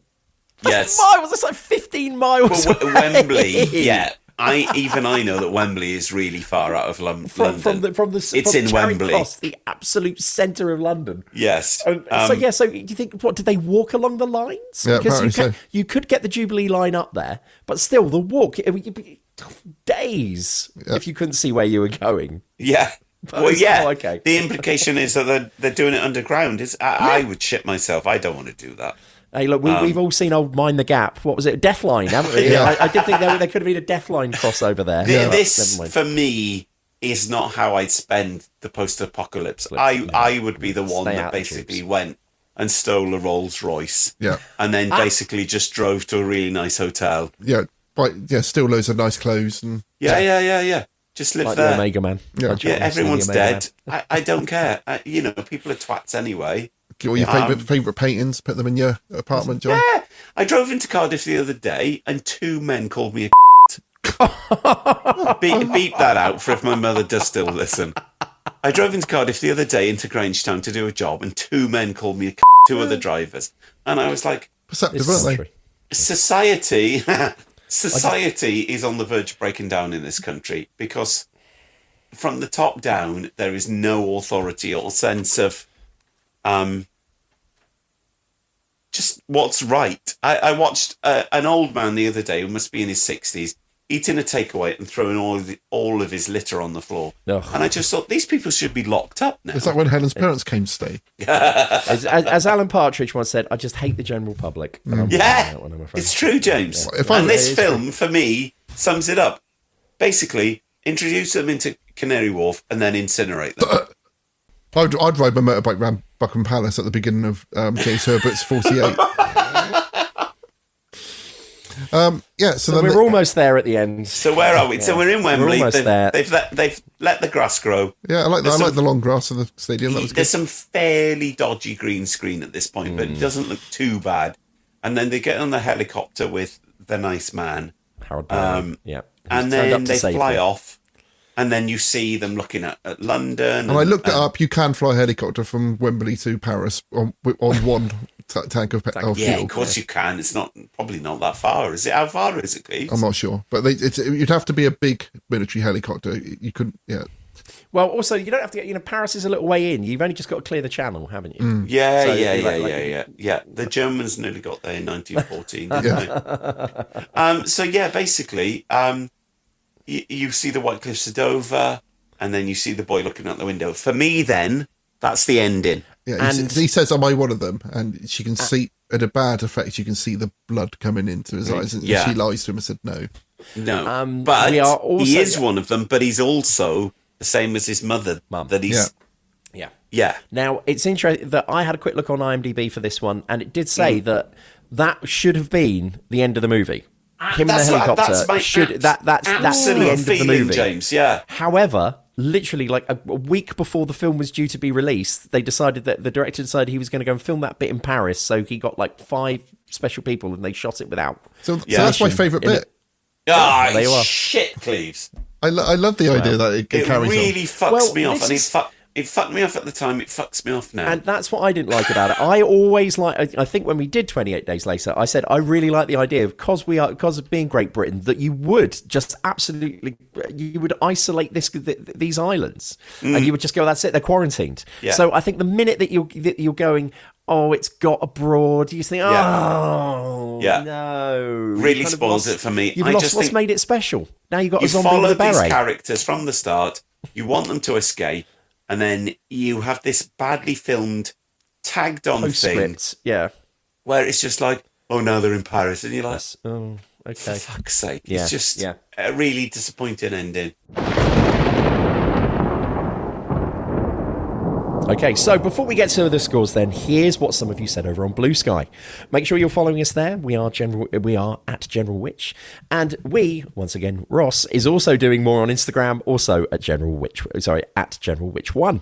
And if you're feeling very generous, head over to Patreon, where for a few pounds a month you can get extra bits and pieces, plus, best of all, ad-free early access to the podcasts. So let's start with our opening scene. Marcus Scarman said, that opening fucking scared me. And Marcus Scarman, direct from the Pyramids of Mars. Exactly, yeah. There you are. And Mick Brooks remembered it being amazing, although he said it feels that then goes off the boil and can't live up to it. I would agree. Andrew Stone over on Patreon also singled it out, calling it a belter and quite terrifying. He added, in my head, I think I'd be able to outrun some ravenous zombies, but in reality I'd probably stumble and become an all-you-can-eat buffet lunch. James Connell, also on Patreon, thought it was on a par with 28 Days. He felt that the first one was frenetic and frightening in a way that I think only the opening scene in 28 Weeks matches. Agreed. He found the sequel a bit too consistently actiony, but ultimately a more coherent film. I like it. Yeah. Then there's the indifference and outright contempt. James McConnell called it an absolute hamster droppings and a totally unneeded sequel. Well, Rude Mullet simply said 28 weeks was too many weeks. Simon, and once again, I've said this at the start, friend of the show, Simon Love, remembered seeing it in the cinema, but admitted, other than the opening scene and the bit where the helicopter tilts and chops up a load of zombies up, I have no memory of it. He also didn't realise that the bow and arrow man from Marvel was in it. And finally, Paulie Vito's Hitman had a softer spot for it. Love this film. Wish there was more Robert Carlyle, though. Yes. Fine. So there you go. Score them up. You two go first, because I'm interested, because I'm probably going to score higher. Okay, well, go on, Ross. Do you want to go first?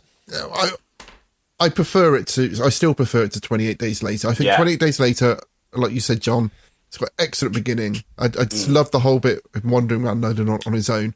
And then I just feel like all of the promise of that, it just disappears. Squandered because you didn't know how to finish it. Yeah, you don't have any zombies apart from that one who's tied up, and then it's all about those soldiers in a house, and it just becomes from being like a massive countrywide event, it goes down to like a few people in a house. Whereas I feel like this has got a bigger side. We are the monster now, which is something I always hate in horror films. Even though I couldn't remember everything of it, it's not as good as I remember. So because I think the main bits I remember are the beginning, and I thought it was like that for the most of the film, and the bit in France, which I like that. I like the idea that it becomes a bigger thing. All 15 seconds of it. Yeah, but I've given it a 3. Whoa. Interesting. Okay, and for me, I found, as I said, there were some sequences that I really enjoyed. I love the panic spreading bit. of course, as everyone said, the opening is terrific, is really, really good. But for me, I found the characters were so cardboard. And once again, it fell foul of that whole, why are you doing this? Why, this just makes no sense as to how you... I think there would be... I really like the idea of, well, how would you go about restarting society, as we said in the preamble at the start, that was allegedly the original idea, but I just don't think much of that survives. And that's Survivors that you need to watch, James. Which we then maybe we'll watch that next time. See Ross making it run properly. So yeah, I would have liked more of that, and more of the people panicking and that sort of stuff. I think that would have made it a more effective horror film. As it is, all the stuff with Robert Carlyle somehow managing to track him down over all the miles, and it all just... It's all too coincidental. It's all too coincidental, yeah. And unlike John, I thought at times, it's a bit slow. I do feel a film needs a main protagonist. I think you need to have someone who you're following and you're rooting for all the way through the film. I don't think that's necessarily the case. I just feel it's just like... It's a bit not unnecessary, but as with so much of the stuff we do so much could have been so much better. But I will, having seen the trailer, extremely intrigued to see what part 3. Yeah. I'm looking forward to 3. But for this, I have scored it a 2. And the boy is rubbish. Yes, he's not a very good actor. He's now a man, isn't he? Yeah. But as is always the case, and I think we've said this a few times before, with Hollywood, with British films, whatever, if you have a child actor and they're not good, it really makes the project struggle, doesn't it? It's so hard to get good kid actors. But when you've got a good one, it makes it work. When you've got a bad one, you're just like, oh my God, no. Oh. John, what did you think? Well, for once, I'm on the obviation of you two. Okay. I'm going to give it 4.5. Cool. I thought it was great. I think there's loads of errors with it. I think the Robert Carlyle killing his wife in that horrible misogynistic scene is really reprehensible. But the rest of the film I found really enjoyable, daft, mad, thrilling, just... great, and I really enjoyed it, and I enjoyed it more than when I saw it the first time. Wow! I was really surprised how much I enjoyed it, and I just thought, I don't want to turn this off. I want to watch more. When there's lots of films we've watched where I've like, oh God, I've watched half an hour. I'm going to go for a walk now and watch another half an hour.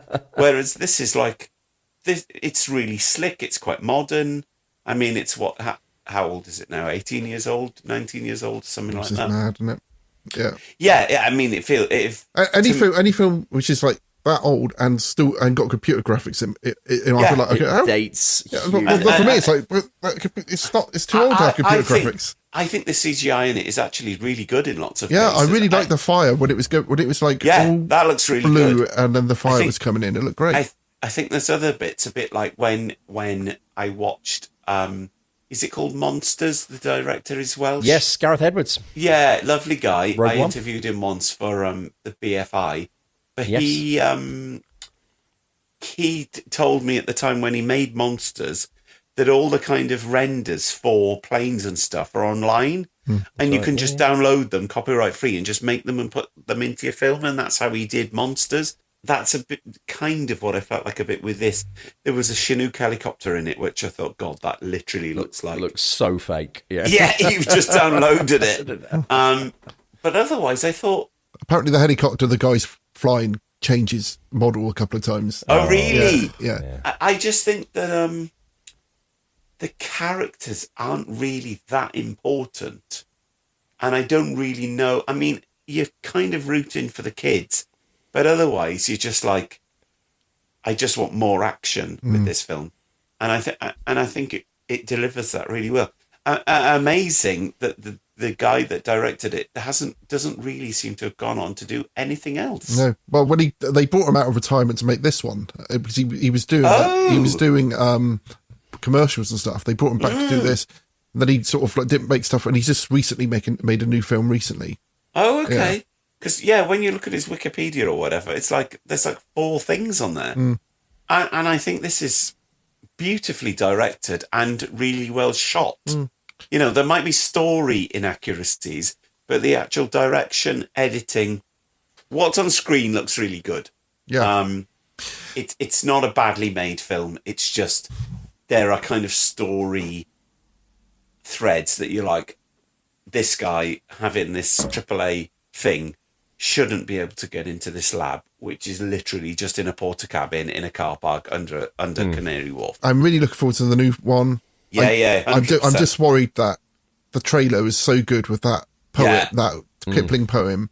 Yeah, and you feel like can it ever beat that? We'll see. Probably not. Next time, we are going to be watching Survivors. Ooh. Oh, lovely. Okay, but until then... All right, guys. Happy day, everyone.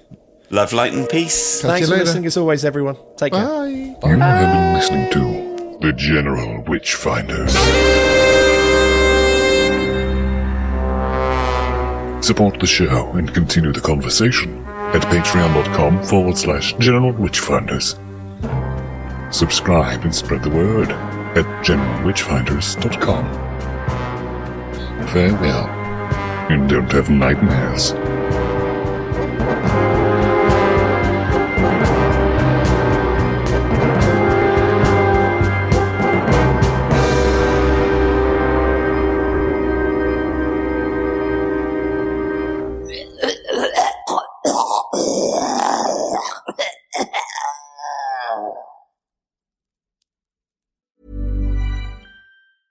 Hey, it's Paige from Giggly Squad. Real talk. If there's one store that I absolutely love walking around, it's Sephora.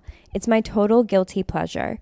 They have amazing brands that other people don't have, and I find something great every time I walk in. And there's literally one down the street from me, so I do that a lot. It's so fun to shop in the store and online, and the products are just too good. No regrets ever. For example, one of my favorite beauty brands is Makeup by Mario, who just launched his new lip gloss that I absolutely love. So the next time you're in the market for great beauty, shop all the hottest products and brands only at Sephora. We all belong outside. We're drawn to nature, whether it's the recorded sounds of the ocean we doze off to, or the succulents that adorn our homes. Nature makes all of our lives, well, better. Despite all this, we often go about our busy lives removed from it. But the outdoors is closer than we realize. With All Trails, you can discover trails nearby and explore confidently. With offline maps and on-trail navigation, download the free app today.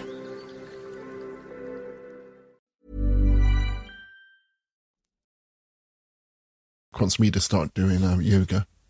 Stop me. Well, after the leg incident, Ross. Be a bit more. Yeah, you should be a bit more flexible.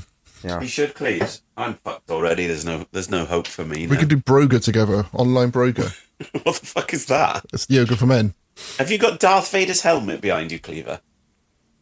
Yes. So, how do you see that? To your left, it looks like the silhouette of Darth Vader's helmet. There's another one over there. Yeah, that's a Lego Darth Vader's helmet. Oh, I see. What's happening in the petrol station tonight, James? Let's find out. We won't be able to do this soon, James, will we? We're going to have to say farewell to the petrol station. Yeah. Oh, I'll be sad to see you in a different location, James. It's a lovely blue sky, isn't it? Oh, look at that. It's a lovely green colour because of the difference in the light temperature. That's great. It looks like something from a Wim Wenders film or something. It looks like a fake background, projection. Yeah. Do you really live there, James? Or it's all part of an elaborate... Is it really Buckingham Palace or something behind you? If only, yeah. At the moment, there's only one guy over there. One day it will glitch and you just see a green screen. Yeah.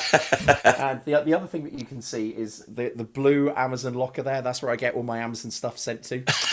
Because the Amazon delivery driver around my way cannot distinguish between first floor flat and the shop. No more of that, James. Can't. I know. Yeah. Right, give me a minute. Trying to get rid of his books rather than... Give me a minute. I'm going to put my pyjama bottoms on right there. Right. I'm uncomfortable. Hopefully this is going to happen off camera. Oh. The heat. Oh. Sound effects. I'm enjoying them. Oh. What was that hitting the floor?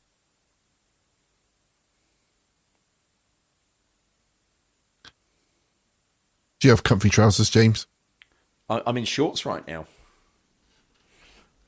Becky's trying to get me to get comfy clothes. I just can't do it. Oh, come on, you got to get loungewear. Get into loungewear. Loungewear's the future. With 48, well, I know you're 47 still. The last thing you need is a belt cutting into you, isn't it? Exactly. No, I think so. That's the beginning of the end. I noticed when I came up earlier that I've got the box of wine here from the last time we were doing the... Yeah. All part of the props. All right, so I've got a couple of things. You're so loud, Cleaver. That's why I have to put the headphones on over my hoodie, because you'll be like, right then, I've just realised. Because I'm the only one who knows how to talk into a microphone. What, just by shouting? Just by being near it. Yeah, right. Yeah.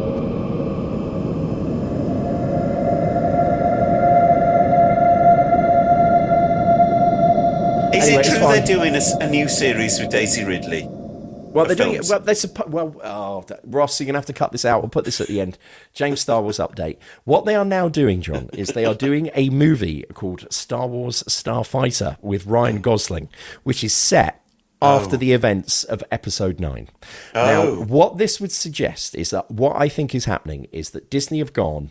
Is there still the appetite for the big Star Wars films and the amount of money that it costs them? So I think what they've gone for is they've gone for a man who knows how to direct big films, and they've gone for someone that's got real good star power. And of course, if you've seen the Barbie movie, he can do comedy. He is a very good choice for a Star Wars movie, Ryan Gosling, to lead it.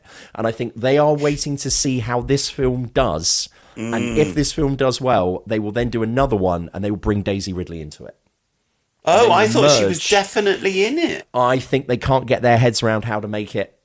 I've seen her in like an X-Fighter pilot's helmet. Yes, yeah, that was for Star Wars. That was for Star Wars Day. I think she just has that. Oh, I thought it was a still from. No. She just put that. You know, she does that in Episode 9.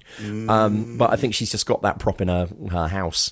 So yeah, that's my honest feeling and appraisal on that one at the moment. Yes. They announced that Daisy Ridley film, but then it's gone through like two different screenwriters. Like one of them was the guy that did Peaky Blinders.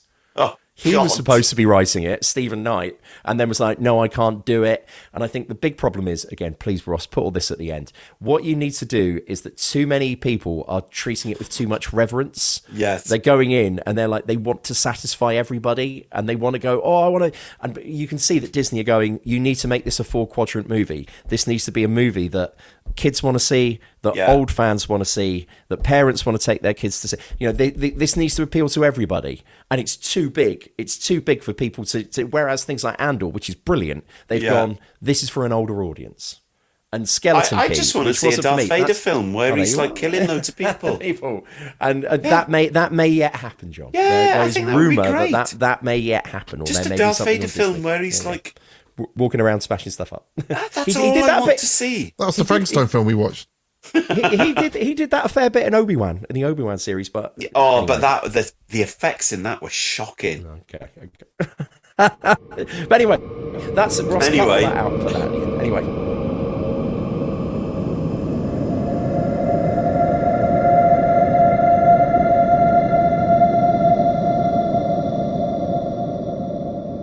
Anyway, so we see the Excel Centre, there's a lot, and then we get yes. We get I have introduced said, James. to. Oh, go on. No. So yeah, there's a lot. Yes.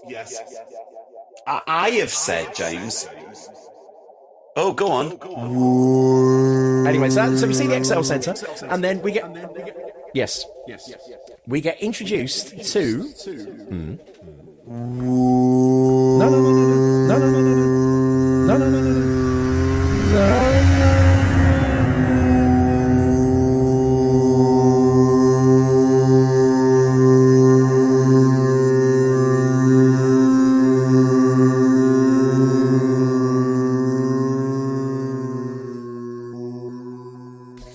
Mr. Rudyard Kipling's famous poem entitled Boots.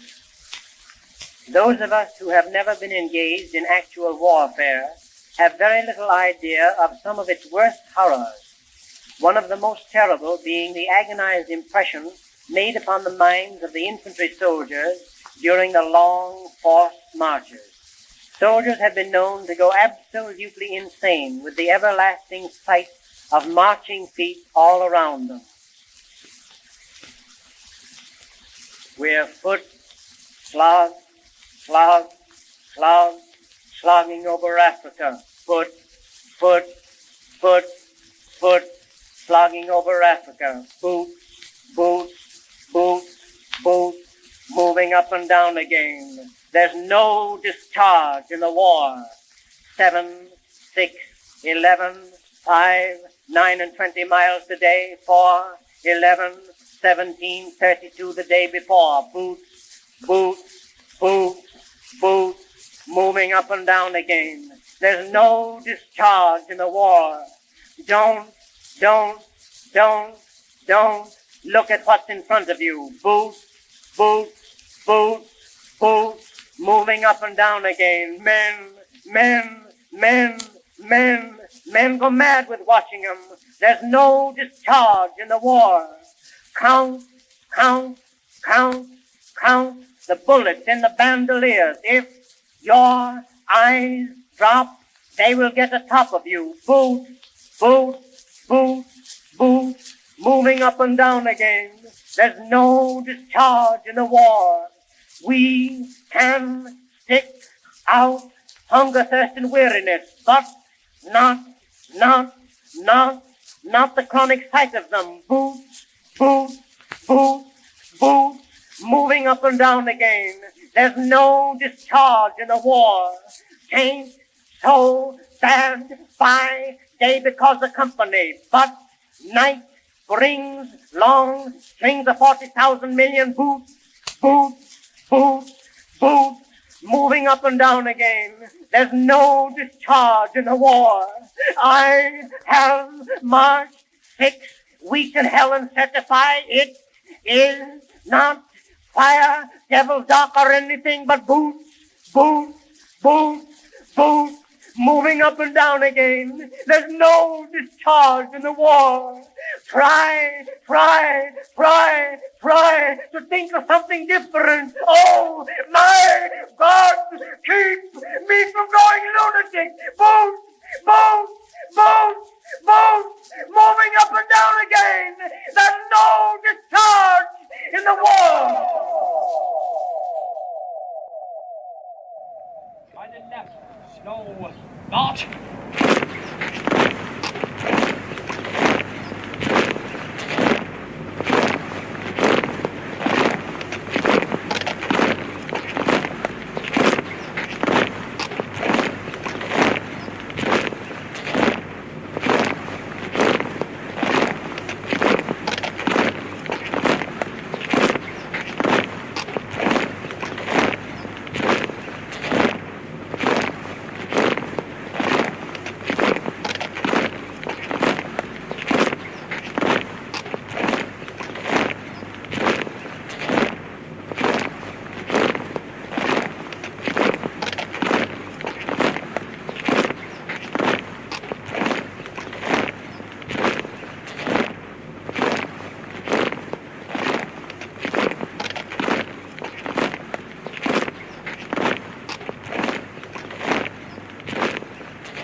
Hey, it's Paige from Giggly Squad. Real talk. If there's one store that I absolutely love walking around, it's Sephora.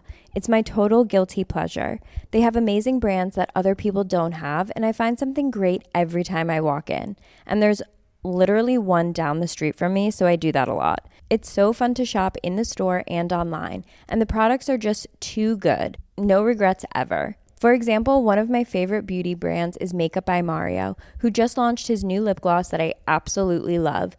So the next time you're in the market for great beauty, shop all the hottest products and brands only at Sephora.